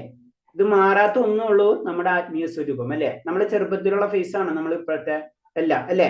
നമ്മൾ എന്നാലും പറയും ആളല്ല അല്ല, ആള് മാറിക്കൊണ്ടിരിക്കുകയാണ്, ഡെയിലി മാറിക്കൊണ്ടിരിക്കുകയാണ്. നമ്മൾ എന്ന് പറഞ്ഞ വ്യക്തി മാറാത്ത ഒരേ ഒരു രൂപം നമ്മുടെ ഉള്ളിലുള്ള ആത്മാവ് മൂലസ്വരൂപമാണ്. ആ മൂലസ്വരൂപം എന്ന് പറഞ്ഞു കഴിഞ്ഞാൽ ഭഗവാന്റെ ദാസനാണ്. രാഗദോഷങ്ങളാകുന്ന ദ്വന്ദ്ങ്ങളിൽ നിന്നാണ് മായശക്തി പ്രത്യക്ഷപ്പെടുന്നത്. ഇവയ്ക്ക് വഴങ്ങി മൂഢാത്മാവ് ഭഗവാനോട് ഏകീഭവിക്കുമ്പോൾ ആഗ്രഹിക്കുകയാണ്. ഒപ്പം തന്നെ കൃഷ്ണൻ ഭാഗവത്തിന്റെ ഈർഷ്യാലുവാകുകയും ചെയ്യും. അപ്പൊ എന്താണ്, രാഗദോഷങ്ങളായ ദ്വന്ദ്ങ്ങളിൽ നിന്നാണ് മായാശക്തി പ്രത്യക്ഷപ്പെടുന്നത്. നമുക്ക് ഈ ഭൗതിക ലോകവുമായിട്ടുള്ള ബന്ധം വരുമ്പോഴാണ് ഈ മായാശക്തി എന്ന് പറയുന്നത്. ഇവയ്ക്ക് വഴങ്ങി മൂഢാത്മാവ് ഭഗവാനെ ഏകീഭവിക്കാൻ ആഗ്രഹിക്കുകയാണ്. അപ്പൊ ഒപ്പം തന്നെ കൃഷ്ണന്റെ ഭഗവത് ഈർഷ്യാലുകളായും ചെയ്യും. അപ്പൊ എനിക്ക് ഭഗവാന്റെ അതേപോലെ തന്നെ എന്തുകൊണ്ടാണ് നമ്മൾ ആത്മീയ ലോകത്തിൽ നിന്ന് ഭൗതിക ലോകത്തിലേക്ക് വന്നതിന്റെ ഒരു ചോദ്യത്തിനും കൂടെ ഒരു ഉത്തരമാണ്. കാരണം എന്ന് വെച്ച് കഴിഞ്ഞാല് നമുക്ക് എപ്പോഴോ തോന്നി. നമുക്ക് ഭഗവാനെ പോലെ തന്നെ പലതും ആഗ്രഹിക്കുന്നുണ്ട് നമ്മൾ. അപ്പൊ അങ്ങനെ വരുമ്പോഴാണ് ശരിക്കും നമ്മൾ പറയുന്നത് നമ്മൾ ഭൗതിക ലോകത്തിൽ ഇറങ്ങാൻ കാരണം. അങ്ങനെ എന്താണ് നമുക്ക് വേണ്ടത് അത് ഭഗവാനോട് സൃഷ്ടിച്ചു തരാണ്. അത് നമ്മൾ അനുഭവിക്കുകയാണ് ശരിക്കും പറഞ്ഞു കഴിഞ്ഞാല്. പക്ഷെ എന്താണ്, അത് ടെമ്പററി ആണെന്ന് മാത്രം. എന്നിട്ട് പറയും, ഞാൻ പറഞ്ഞില്ലേ ചെറിയ കുട്ടി കളിക്കുന്ന പോലെ തന്നെ കളി കഴിഞ്ഞ് വീട്ടിലേക്ക് വരണം എന്ന് പറഞ്ഞ പോലെ തന്നെയാണ് കാര്യങ്ങൾ. ദ്വന്ദ്ങ്ങളിൽ വശപ്പെടുമ്പോൾ വെറും വിഡ്ഢികളാണ്, അവർക്ക് ഭഗവാനെ അറിയാൻ കഴിയില്ല. അപ്പൊ അതിലേ ഇങ്ങനെ കളിച്ചുകൊണ്ടിരുന്ന് കഴിഞ്ഞാല് നമുക്ക് ഭഗവാനെ അറിയാൻ കഴിയില്ല. അത് നമ്മൾ മനസ്സിലാക്കണം. അതാണ് നമ്മൾ മറന്നു പോണത്. അത് മറന്നു പോണ കാരണം കൊണ്ടാണ് നമ്മൾ കളിച്ച് നമ്മുടെ സ്വന്തം വീട് മറന്നു പോണ പോലെ തന്നെ. അടുത്ത ശ്ലോകം. യേഷം ദ്വന്ദ്ഗതം ഭാവം ജനാന പുണ്യകർമ്മണം തേ ദ്വന്ദ്മോഹർ നിർമുക്തേ ഭജന്തേ മാം ദൃഢവൃദ്ധഃ. പൂർവ്വജന്മങ്ങളിലും ഈ ജന്മത്തിലും പുണ്യകർമ്മങ്ങൾ ചെയ്തിട്ടുള്ളവർ അവരുടെ പാപഫലങ്ങൾ നിർമ്മാർജ്ജനം ചെയ്ത് ദ്വന്ദ്വ്യാമോഹങ്ങളിൽ നിന്ന് മുക്തരാകുന്നു. അങ്ങനെ അവർ ദൃഢനിശ്ചയത്തോടെ എന്റെ സേവനത്തിൽ മുഴുകും. അപ്പൊ എന്താണ് ഇപ്പൊ പറയുന്നത് എന്ന് വെച്ച് കഴിഞ്ഞാല്, പൂർവ്വജന്മങ്ങൾ ഈ ജന്മത്തിൽ പുണ്യകർമ്മങ്ങൾ ചെയ്തിട്ടുള്ളവർ അവരുടെ പാപഫലങ്ങൾ നിർമ്മാർജ്ജനം ചെയ്ത് ദ്വന്ദ്വ്യാമോഹം. അപ്പൊ എന്താണ്, നമ്മള് ഈ പാപങ്ങളും പുണ്യകർമ്മം നമ്മൾ ഭഗവാന്റെ അടുത്തേക്ക് പോകാൻ ആഗ്രഹിക്കുമ്പോൾ നമുക്ക് പുണ്യകർമ്മങ്ങളും അതേപോലെ തന്നെ പാപകർമ്മവും രണ്ടും പറ്റൂല അവിടെ. അതാണ് പ്രശ്നം. അതാണ് ഭഗവാൻ ലാസ്റ്റ് ശ്ലോകത്തിൽ പറഞ്ഞത്, സർവധർമ്മം ധർമ്മം എന്ന് പറയുന്നത്. അല്ലാണ്ട് അധർമ്മം പരിച്ഛേദിക്കാനല്ല, എല്ലാതും പരിച്ഛേദിക്കാന്ന് പറഞ്ഞത്. അതേപോലെ തന്നെ നമ്മൾ ഈ പല ജന്മങ്ങൾ കൊണ്ട് നമ്മളിങ്ങനെ ഒരേ ജന്മങ്ങളിലും പലതും നമ്മൾ സഞ്ചയിച്ചിട്ടുണ്ടാവും. അതനുസരിച്ച് സഞ്ചിയിലിട്ടിരിക്കുന്ന പോലെയാണ് അല്ലെ, എല്ലാ സഞ്ചിത കർമ്മങ്ങളും കൊണ്ടാണ് നമ്മൾ പോരുന്നത്. അങ്ങനെ പോരുന്നതിന് ഇതിനെ മുഴുവനും നമ്മൾ മാറ്റിക്കളഞ്ഞാൽ മാത്രമേ നമുക്ക് ആത്മീയ ലോകത്തിൽ അല്ലെങ്കിൽ ആത്മീയ ലോകം അല്ലെങ്കിൽ ഭഗവാന്റെ ലോകത്തിലേക്ക് കടക്കാൻ പറ്റുള്ളൂ. നമ്മൾ ഈ സഞ്ചിത കർമ്മങ്ങൾ മുഴുവനും കളയണം. അതിന് കഴിയാൻ പറ്റുന്ന ഒരേ ഒരു മാർഗം ഈ ഭൗതിക ലോകത്തിൽ അല്ലെങ്കിൽ കലിയുഗത്തിൽ നമുക്ക് പറ്റുന്നത് പറയണമെന്ന് വെച്ച് കഴിഞ്ഞാൽ ഭഗവാന്റെ നാമം ജപിക്കതെ അല്ലാതെ.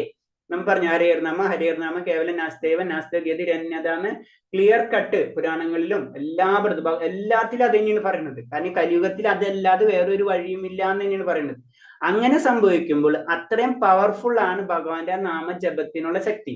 അതെന്താണ്, അത് എല്ലാം നമ്മുടെ പുണ്യ പാപ കർമ്മങ്ങളെയും ഭസ്മീകരിച്ചോളെ.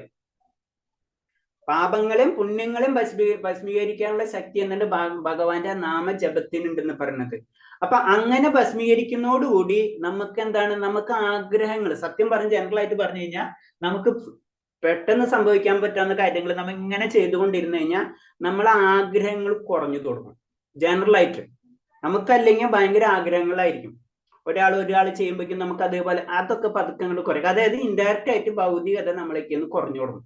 ഭൗതികത കുറഞ്ഞു തുടങ്ങുമ്പോഴോ നമുക്ക് ആത്മീയത കൂടുള്ളൂ. അല്ലെങ്കിൽ ആത്മീയത കൂടുമ്പോൾ ഭൗതിക തന്നെത്താനെ കുറയും. അതാണ് നമ്മൾ അറ്റ്ലീസ്റ്റ് നമ്മൾ നാമജപത്തിന് ഇമ്പോർട്ടൻസ് കൊടുക്കണം എന്ന് പറയുന്നത്. അങ്ങനെ ദൃഢനിശ്ചയത്തോടെ അപ്പൊ ദൃഢനിശ്ചയമില്ലാതെ ഒരിക്കൽ ഞാൻ ഇന്ന് തൊട്ട് 4 അല്ലെങ്കിൽ 2 മാല ജപിക്കും എന്ന് നമ്മൾ ഉറപ്പിക്കാത്തടത്തോളം കാലം നമ്മൾ എന്താണ് ഉന്നതിയിലേക്ക് നമ്മൾ കടക്കില്ല. അപ്പൊ ഒരു ദൃഢനിശ്ചയം, എല്ലാത്തിനും നമുക്ക് ഒരു ദൃഢനിശ്ചയം, അതേപോലെ ദൃഢനിശ്ചയം നമുക്ക് ഉണ്ടായിരിക്കണം എന്ന് പറയുന്നത്. പാപികളും നിരീശ്വരികളും മൂഢന്മാരും വഞ്ചകരുമായവർക്ക് രാഗദോഷങ്ങൾ അതിക്രമിച്ചു പോവാൻ പ്രയാസമാണ്. കാരണം ഈ ഭൗതിക ലോകത്തിൽ നിന്ന് വിടാൻ ആർക്ക് ബുദ്ധിമുട്ടാണെന്ന് പറയുന്നത്? പാപികൾക്ക്, നിരീശ്വരവാദികൾക്ക്, മൂഢന്മാർക്ക്, വഞ്ചകർക്ക്. ഇവർക്ക് പെട്ടെന്നൊന്നും ഇവിടെ നിന്ന് പോകാൻ രക്ഷയില്ല എന്നാണ് പറഞ്ഞത്. യഥാർത്ഥത്തിൽ മുക്തനാണ് ആഗ്രഹിക്കുന്നവർ ഭക്തന്മാരെ സേവിക്കേണ്ടതാണ്. ഇതാണ് ശ്രീമദ് ഭാഗവതം നിർദ്ദേശിക്കുന്നത്. അപ്പൊ എന്താണ് ശരിക്കും കാരണം എന്ന് വെച്ച് കഴിഞ്ഞാൽ, നമുക്ക് ജനറൽ ആയിട്ട് പറയുമ്പോൾ നമുക്ക് ഡയറക്റ്റ് ഭഗവാനെ ആരാധിക്കാനുള്ള ആ പരിശുദ്ധി വന്നിട്ടില്ല. അപ്പൊ അതിന് ഞാൻ പറഞ്ഞു, സിമ്പിൾ ആയിട്ട് പ്രൈം മിനിസ്റ്ററിനെ നമുക്ക് സേവിക്കണം എന്ന് വെച്ചാൽ നമുക്ക് ചെന്നപ്പോൾ സേവിക്കാൻ പറ്റില്ല. അതിനുള്ള ക്വാളിറ്റി നമുക്ക് അല്ലെങ്കിൽ ക്വാളിഫിക്കേഷനോ അല്ലെങ്കിൽ അത് കണക്ഷനോ നമുക്ക് ഇല്ല അല്ലെ എന്നത് പറഞ്ഞ പോലെയാണ്. അപ്പൊ നമ്മൾ ആരെയാണ് സേവിക്കുക? നമ്മൾ സേവിക്കേണ്ടത് ഭഗവാനെ സേവിക്കുന്ന വ്യക്തികളെ. അതാണ് ഭക്തർ എന്ന് പറയുന്നത്. അപ്പൊ ഭക്തരെ സേവിക്കണം എന്നാണ് ഭഗവാൻ പറയുന്നതിന്. അതിനൊരു ഉദാഹരണം നമുക്കറിയാം. കുലശേഖര മഹാരാജാവ്, അതായത് ആഴ്വാർ, 12 ആഴ്വാരുണ്ടെന്ന് വൈഷ്ണവരി പാരമ്പര്യത്തിൽ 12 ആഴ്വാർ, പ്രത്യേകിച്ച് സൗത്ത് ഇന്ത്യ ആയിട്ടാണ് കൺസേൺ വരുന്നത്. ആ 12 ആഴ്വാരിൽ ഏറ്റവും ഇമ്പോർട്ടന്റ് ആയിട്ടുള്ള ആഴ്വാരാണ് കുലശേഖര ആഴ്വാര്.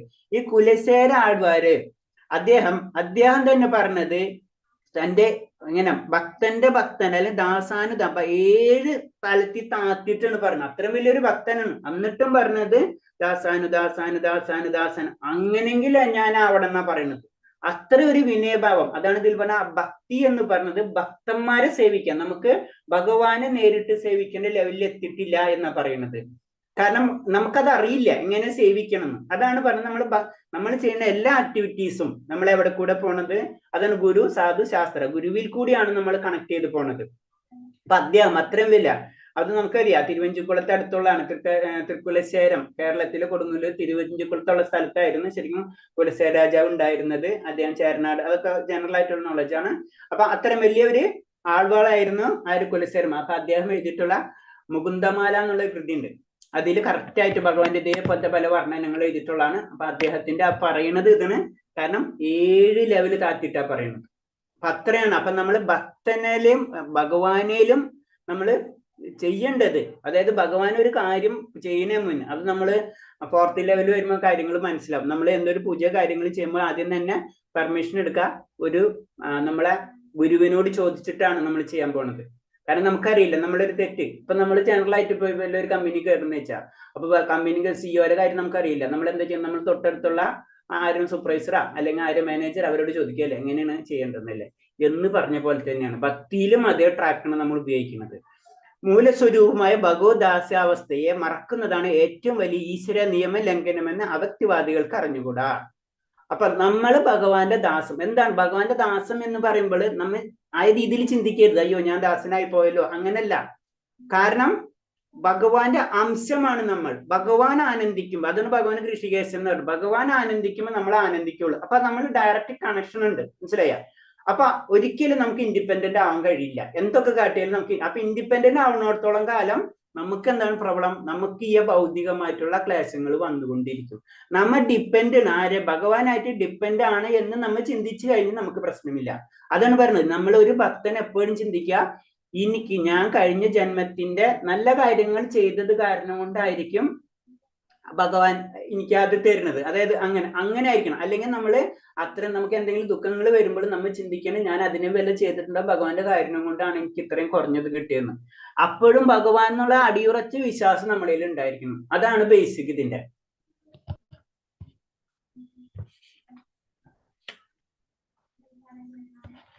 അടുത്ത ശ്ലോകം,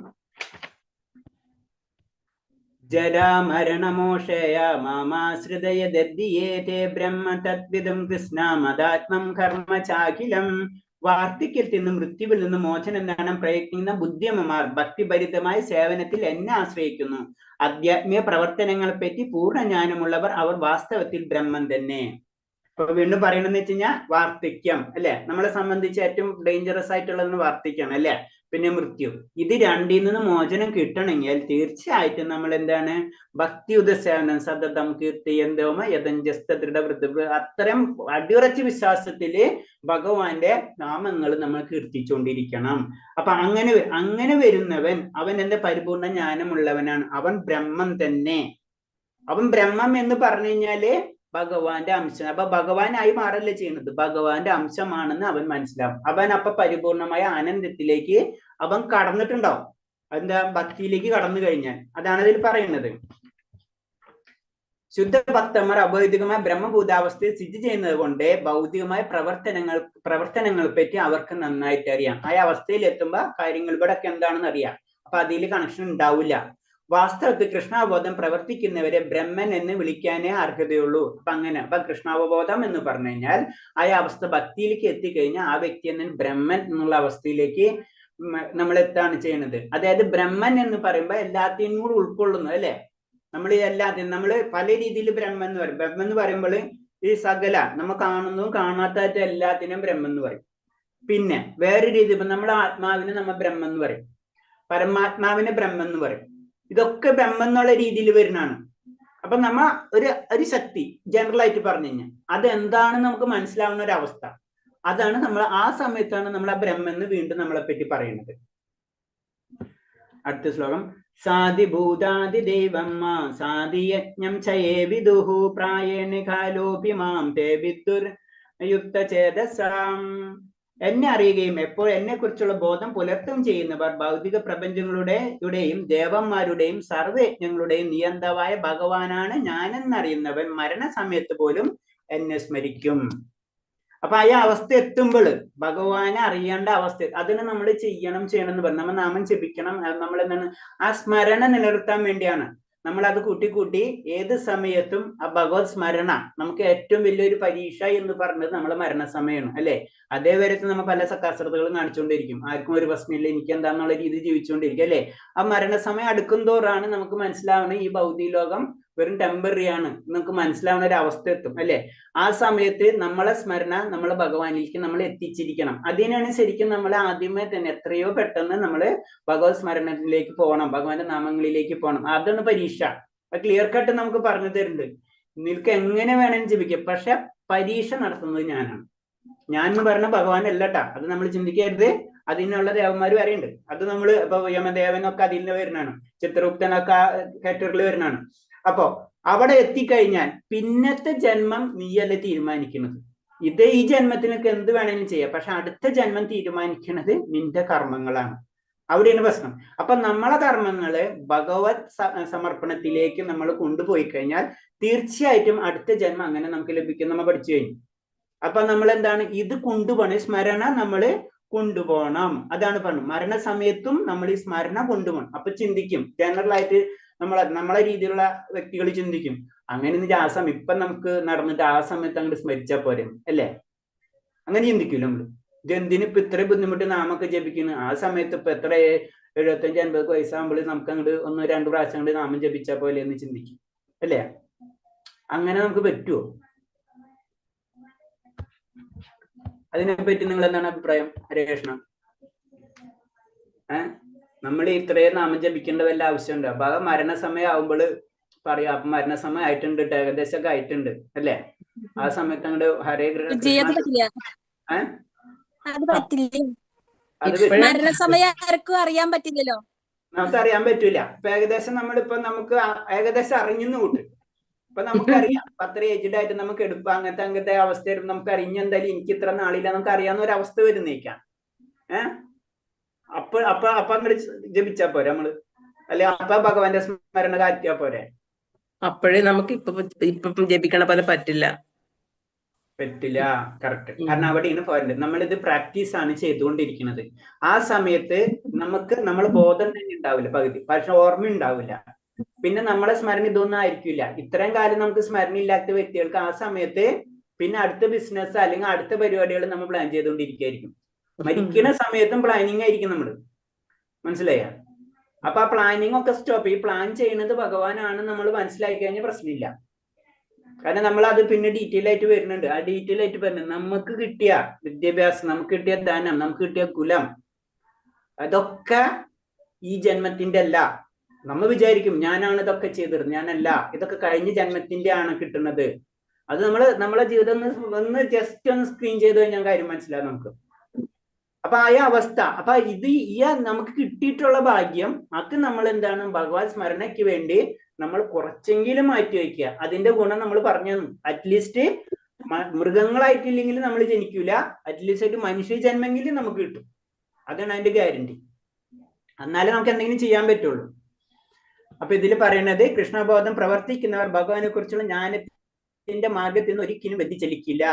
പിന്നെ ഒരു മാർഗം കിട്ടിക്കഴിഞ്ഞാൽ കൃഷ്ണബോധമായ ഉള്ളിലായി അടിയുറച്ച് വിശ്വാസം വന്നു കഴിഞ്ഞാൽ അല്ലെ, പിന്നെ നമ്മൾക്ക് എന്തുണ്ടെങ്കിലും നമുക്കൊരു ഉറപ്പ് വരണം അല്ലെ. അപ്പൊ ആ ഉറപ്പിന് വേണ്ടിയാണ് നമ്മൾ ഇതെല്ലാം ചെയ്യുന്നത്.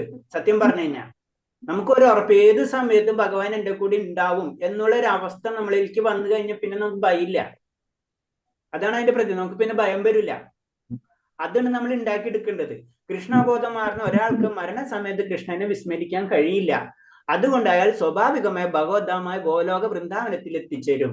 അങ്ങനെയുള്ള വ്യക്തി മരണസമയം തീർച്ചയായിട്ടും ആ വ്യക്തി ഗോലോക വൃന്ദാവനത്തിൽ എത്തിച്ചു. ഭഗവാനെ മറക്കാൻ ആ വ്യക്തി കഴിയില്ല. ഒരാൾക്ക് എങ്ങനെ തികച്ചും കൃഷ്ണബോധം ആകാമെന്നാണ് ഈ 7-ാം അധ്യായത്തിന്റെ വിഷയം. ഈ 7-ാം അധ്യായത്തിൽ പറയുന്നത് എന്താണ്? ശരിക്കും എങ്ങനെയാണ് കൃഷ്ണബോധത്തിലേക്ക് നമ്മൾ കടക്കേണ്ടത്? വളരെ സിമ്പിളാണ്. നമ്മൾ ചെയ്യേണ്ടത് എപ്പോഴും ഏത് സമയത്തും ഭഗവാനെ കുറിച്ചുള്ള ആ ബോധം നമ്മൾ നിലനിർത്താം. അതാണ് ചുരുക്കി പറഞ്ഞു വരുന്നത്. കൃഷ്ണബോധം വളർന്നു വരുമ്പോൾ ജീവാത്മാവിന് മനസ്സിലാവും താൻ കൃഷ്ണനെ മറന്നു പോയത് കൊണ്ടാണ് ഭൗതിക പ്രകൃതിയുടെ നിയമങ്ങൾക്ക് അധീനപ്പെട്ട് ബന്ധനായതെന്ന്. കാരണം നമ്മളിങ്ങനെ ഭക്തിയിലേക്ക് അല്ലെങ്കിൽ കൃഷ്ണബോധത്തിലേക്ക് കടന്നു വരുമ്പോൾ നമുക്ക് പതുക്കെ പതുക്കെ നമുക്ക് ബോധോദയം ഉണ്ടാവും. കാരണം ഞാൻ എന്തുകൊണ്ടാണ് ഈ ജന്മാന്തരമായിട്ട് അനുഭവിച്ചെന്ന് എനിക്ക് മനസ്സിലായി തുടങ്ങും. അപ്പൊ എന്താണ് ആ ഭാഗത്തേക്ക് കടക്കാം. അതിന് ജഡഭരതന്റെ കഥ, ഭരത മഹാരാജാന്റെ കഥ അറിയാം. ഭരത മഹാരാജ ആദ്യം വലിയ രാജാവിന് ഭക്തനൊക്കെ ആയിരുന്നു. അത് കഴിഞ്ഞിട്ട് പിന്നെ എല്ലാം വിട്ടുപോയി ഭക്തിയിൽ മാത്രം നിൽക്കുന്ന സമയത്താണ് പിന്നെ മാനിനെ കാണുന്നത്. മാനിനെ കണ്ട് മാനിയോട് ആകർഷകരായി. പിന്നെ മാനായിട്ട് ജനിച്ചാലും ആർക്കറിയാം എനിക്ക് ഇന്നത് കഴിഞ്ഞ ജന്മത്തിൽ ഇങ്ങനെ ആയിരുന്നു, എനിക്കൊരു മിസ്റ്റേക്ക് കാരണം കൊണ്ടെന്ന് അറിയാം. പിന്നത്തെ ജന്മത്തിലാണ് പിന്നെ ജഡഭരതനായിട്ട് ജനിക്കുന്നത്. അപ്പോഴും ജഡഭരതന് മനസ്സിലാവണം എനിക്ക് ഇനി തെറ്റുകൾ വരാതിരിക്കാൻ പരിശ്രമിച്ചുകൊണ്ടിരിക്കുക. കാരണം ആ അറിവ് കിട്ടി, അതൊരു പ്രത്യേകത. അതിന് ആ ജന്മാന്തരം കിട്ടിക്കഴിഞ്ഞാൽ അത്രയും കാര്യങ്ങൾ ആദ്യത്തെ ജന്മങ്ങളിൽ ചെയ്തിട്ടുള്ള അറിവ് കിട്ടി. അത് കാരണം കൊണ്ടാണ് ഈ ചാടിച്ചാടിയൊക്കെ നടക്കും. കാരണം എന്ന് വെച്ചാൽ ചവിട്ടിക്കഞ്ഞ് ഉറുമ്പിന നമുക്കൊരു ഉദാഹരണം പോലെ പറഞ്ഞു തരുന്നതാണ്. അങ്ങനെയാണ് പിന്നെ പരിപൂർണ അവസ്ഥയിലേക്ക് കടക്കുന്നത്. ഇത് തന്നെയാണ്, ഒരിക്കലും കൃഷ്ണാവബോധം നമ്മൾ വിടാൻ പാടില്ല. അപ്പൊ എന്താണ്, ആ മരണ സമയത്ത് നമുക്ക് അത് ഓർമ്മയുണ്ടാവും. നമ്മള് ഇംപ്രൂവ് ചെയ്തുകൊണ്ടിരിക്കുന്നതോടുകൂടി നമുക്ക് കാര്യങ്ങൾ പതുക്കെ പതുക്കെ മനസ്സിലാവും. ഏതാണ് ശരി, ഏതാണ് തെറ്റിലേക്ക് നമുക്ക് പോകേണ്ട ആവശ്യമില്ല. കാരണം നമുക്കറിയാം, 1 കിട്ടിയാൽ 100 മതി എന്നുള്ള നമുക്ക് ജനറൽ ആയിട്ടുള്ള കാര്യം അറിയാം. അതിൽ കൂടുമ്പോൾ അടുക്കും ക്ലാശങ്ങൾ. ഭൗതിക പ്രകൃതി എന്ന് പറഞ്ഞാൽ എത്ര പോണ് അത്ര ക്ലാശങ്ങളാണ്. അപ്പൊ അതിന് ഏറ്റവും സിമ്പിൾ ആയിട്ട് ലൈഫ് കൊണ്ടുപോകണം എന്ന് പറയുന്നത്. കാരണം നമുക്കറിയാം, വലിയ വലിയ ആചാര്യന്മാരെ കണ്ടാലും അറിയാം, നമ്മൾ ആചാര്യന്മാരെ ലെവലിക്കൊന്നും എത്തിയില്ലെങ്കിലും നമുക്ക് പതുക്കെ പതുക്കെ അതിലേക്ക് നമ്മൾ കടന്നുകൊണ്ടിരിക്കണം.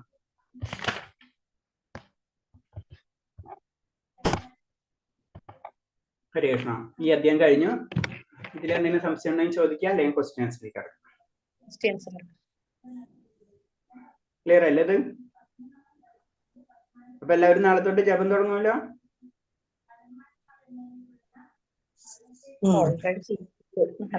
എല്ലാവരും 2 പ്രാവശ്യം ഇതിൽ നാളെ തൊട്ട് ജപം തുടങ്ങണം. നാളെ അല്ല, ഇന്ന് തൊട്ട്. നാളെ എന്നുള്ള കാര്യം ഭഗവാന്റെ കാര്യം നാളെ ഇല്ല, ഇന്ന് ചെയ്യാറുണ്ട് അല്ലേ?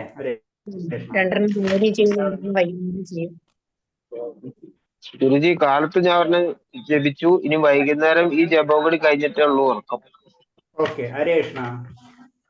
പ്രഭു നോക്കിയോ, അതിന്റെ വേരിയേഷൻ നമുക്ക് കാണാം. തീർച്ചയായിട്ടും 4 മാല ജപിച്ചു കഴിഞ്ഞാല് ചെറിയ വേരിയേഷൻസ് നമുക്ക് മനസ്സിലായി തുടങ്ങും. ഒന്നിനും ഭക്തി പതുക്കെ പതുക്കെ നമുക്ക് കിട്ടി തുടങ്ങും.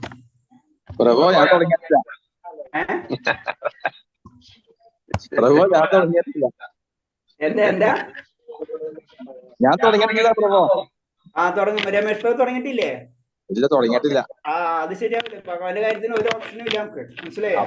നമുക്ക് എല്ലാവരും ഒന്നിച്ചിന് പോകേണ്ടത്. മനസ്സിലായി? ഒരാളെ പോയിട്ടില്ലെങ്കിൽ അവിടെ ചോദിക്കും ഭഗവാൻ രമേഷ് പ്രഭുവിനെ കണ്ടില്ലല്ലോ എന്ന് ചോദിക്കും. പ്രഭു, നമുക്ക് ഈ പറഞ്ഞ മാതിരി ഒരു ഗുരുവിനെ കണ്ടെത്തണമല്ലോ. അത് എങ്ങനെയായിരിക്കും അതിന്റെ ഒരു അനുഭവം? ഗുരു വേണമെന്ന് പറയുന്നുണ്ടല്ലോ. തീർച്ചയായിട്ടും. അത് പറയുന്ന വെച്ചാൽ ഗുരുവിനെന്ന് വെച്ച് കഴിഞ്ഞാൽ ഗുരു ആയ ഒരു സമയമാകുമ്പോ ഗുരുവിനെ നമുക്ക് ലഭിച്ചിരിക്കും. നമ്മൾ അത്രയും പ്യൂരിഫൈഡ് ആയിക്കൊണ്ടിരിക്കുമ്പോ നമുക്ക് കണക്ട് ആവുന്നു ശരിക്കും. അല്ലേ? നമ്മള് ചുറ്റിപ്പോ മായീന് വലിയൊരു മറയാണ് അല്ലെ? മാറണം നമ്മൾ. അതിന് നമ്മൾ പരിശുദ്ധീകരിക്കേണ്ടി വരും. പരിശുദ്ധീകരണ പ്രക്രിയകൾ നമ്മൾ ചെയ്ത് വരുമ്പോ ഓട്ടോമാറ്റിക് ആയിട്ട് നമുക്ക് ഗുരുവിനെ ലഭിച്ചിരിക്കും. അതാണ് ജനറൽ അതിന്റെ പ്രോസസ്. നമുക്ക് ഉള്ളിലൊരു ആഗ്രഹം ഉണ്ടായിരിക്കണം, എനിക്കൊരു ഗുരുവിനെ കിട്ടണം എന്ന് നമ്മൾ ചിന്തിച്ച് തുടങ്ങിക്കഴിഞ്ഞാൽ അതിനുള്ള കാര്യങ്ങൾ. ഞാനിത് കേൾക്കാൻ തുടങ്ങി അന്ന് മുതൽ ഇങ്ങനെ ആഗ്രഹിക്കുന്ന ഗുരുവിന്റെ കാര്യം പറഞ്ഞപ്പോ തൊട്ട് ആഗ്രഹിക്കുന്ന ഗുരുവിനെ എങ്ങനെയാണ് നമ്മൾ സെലക്ട് ചെയ്യുക, അല്ലെങ്കിൽ നമ്മളെ സെലക്ട് ചെയ്യോ ഗുരു എന്നുള്ളത്. നമ്മളെ ഗുരു നമ്മളെ എത്തിക്ക് വരും. ഓട്ടോമാറ്റിക് കണക്റ്റഡ് ആവും. നമ്മൾ അതിനെ പറ്റി ചിന്തിക്കേണ്ട.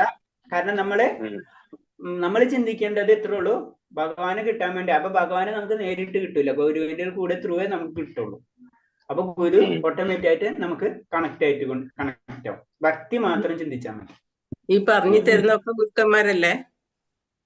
അല്ല, അത് തെറ്റിദ്ധാരണ. അത് ഞാൻ പറയാം. കാരണം എന്ന് വെച്ച് കഴിഞ്ഞാല് നമ്മൾ ജനറൽ ആയിട്ട് പറയുമ്പോൾ ഗുരു എന്ന് പറയുമ്പോ 3 സെക്ഷൻ ഉണ്ട് പറയും. അതായത് ശരിക്കും ഒരു ഗുരു എന്ന് പറഞ്ഞാൽ ആത്മീയ ഗുരുവാണ്. അതായത് ശരിക്കും ഭഗവാനായിട്ട് ഡയറക്റ്റ് കണക്ഷൻ ഉള്ളത്. അതായത് ആ വ്യക്തിയാണ് നമുക്ക് എല്ലാം നമ്മളിപ്പോ പറയുന്നത് കേൾക്കുന്നതൊക്കെ നമ്മൾ ജനറൽ ആയിട്ട് പറഞ്ഞാൽ ആത്മീയ രീതിയിലാണ്ടിരിക്കല്ല. അപ്പൊ ഗുരുവിന്റെ ഇൻസ്ട്രക്ഷൻസ് നമ്മൾ ഇപ്പൊ അതാണ് ആത്മീയ ഗുരു എന്ന് പറയുന്നത്. നമ്മൾ ബേസിക് ആയിട്ട് ഭക്തിയിലേക്ക് വരുമ്പോ ആ ഗുരുവിന്റെ ഡയറക്ഷൻ നമുക്ക് കിട്ടിക്കൊണ്ടിരിക്കുന്നുണ്ട് നമ്മ അറിയാതെ. നമ്മുടെ ഗുരു ഉണ്ട്, പെർമനന്റ് ആണ്. മനസ്സിലായില്ലേ?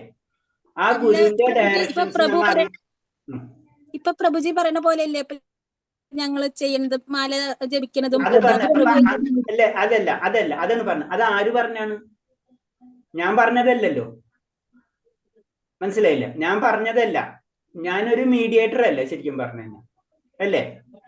അതാണ് പറഞ്ഞത്. അപ്പൊ ശരിക്കും ഏതാണ്, നമുക്കൊരു ആത്മീയ ഗുരു ഉണ്ട്. പക്ഷെ ആത്മീയ ഗുരു പെന്നിലൂടെ ആരെങ്കിലൂടെ നമ്മൾ കണക്ട് ചെയ്യണമെന്ന് മാത്രമേ ഉള്ളൂ. അതാണ് ഓരോരുത്തർക്കും ഓരോ ലെവലനുസരിച്ച് കിട്ടും. ചിലർ പെട്ടെന്ന് വരും, ചിലർ താഴത്തൊക്കെ വിട്ടു പോണത് അവരവരുടെ കണക്ഷൻസ് ആണ്.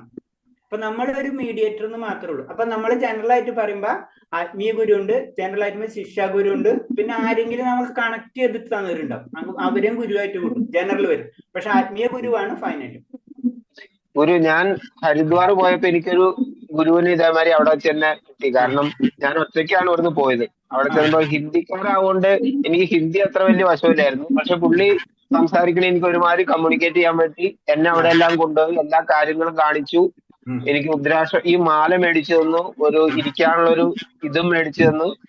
എന്താ പറയാ, ദീക്ഷ കൊടുക്കാന്നാണ് അതിന് പറയാ അവര്. അപ്പൊ അത് പിന്നീട് സംസാരിക്കാം എന്ന് പറഞ്ഞ് അത് എന്റെ അടുത്ത് ഗായത്രി മന്ത്രം ജപിക്കണം എന്നാണ് അന്ന് മാല മേടിച്ചു തന്നിട്ട് പറഞ്ഞത്.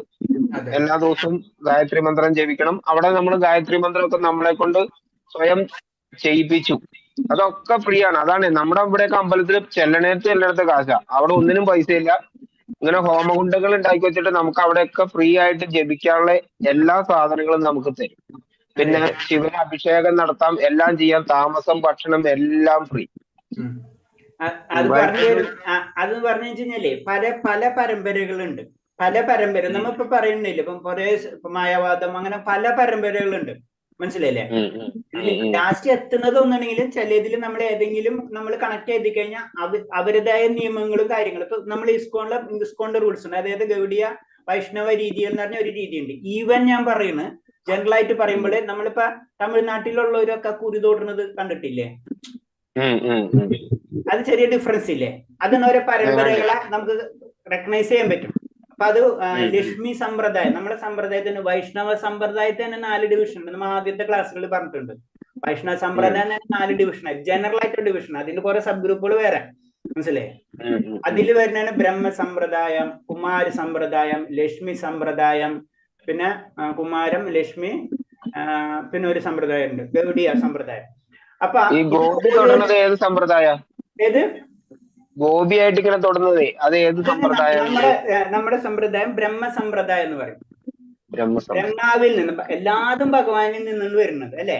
ഭഗവാനിൽ നിന്ന് ബ്രഹ്മാവിലേക്ക് വരുമ്പോ ബ്രഹ്മ സമ്പ്രദായം. ബ്രഹ്മാവിൽ നിന്ന് വന്നു, പിന്നെ ബ്രഹ്മാവിൽ നിന്ന് നാരദിൽ നിന്ന് വ്യാസദേവൻ, വ്യാസത്തിൽ നിന്ന് മധ്വാചാര്യർ, അങ്ങനെ തുടങ്ങുന്ന പരമ്പരയാണ് വൈഷ്ണവാചാര്യ ഒരു പരമ്പര, മനസ്സിലായി? അതിൽ തന്നെ കുറെ സെക്ഷൻസ് തിരിഞ്ഞു പോകുന്നുണ്ട്, മനസ്സിലായി?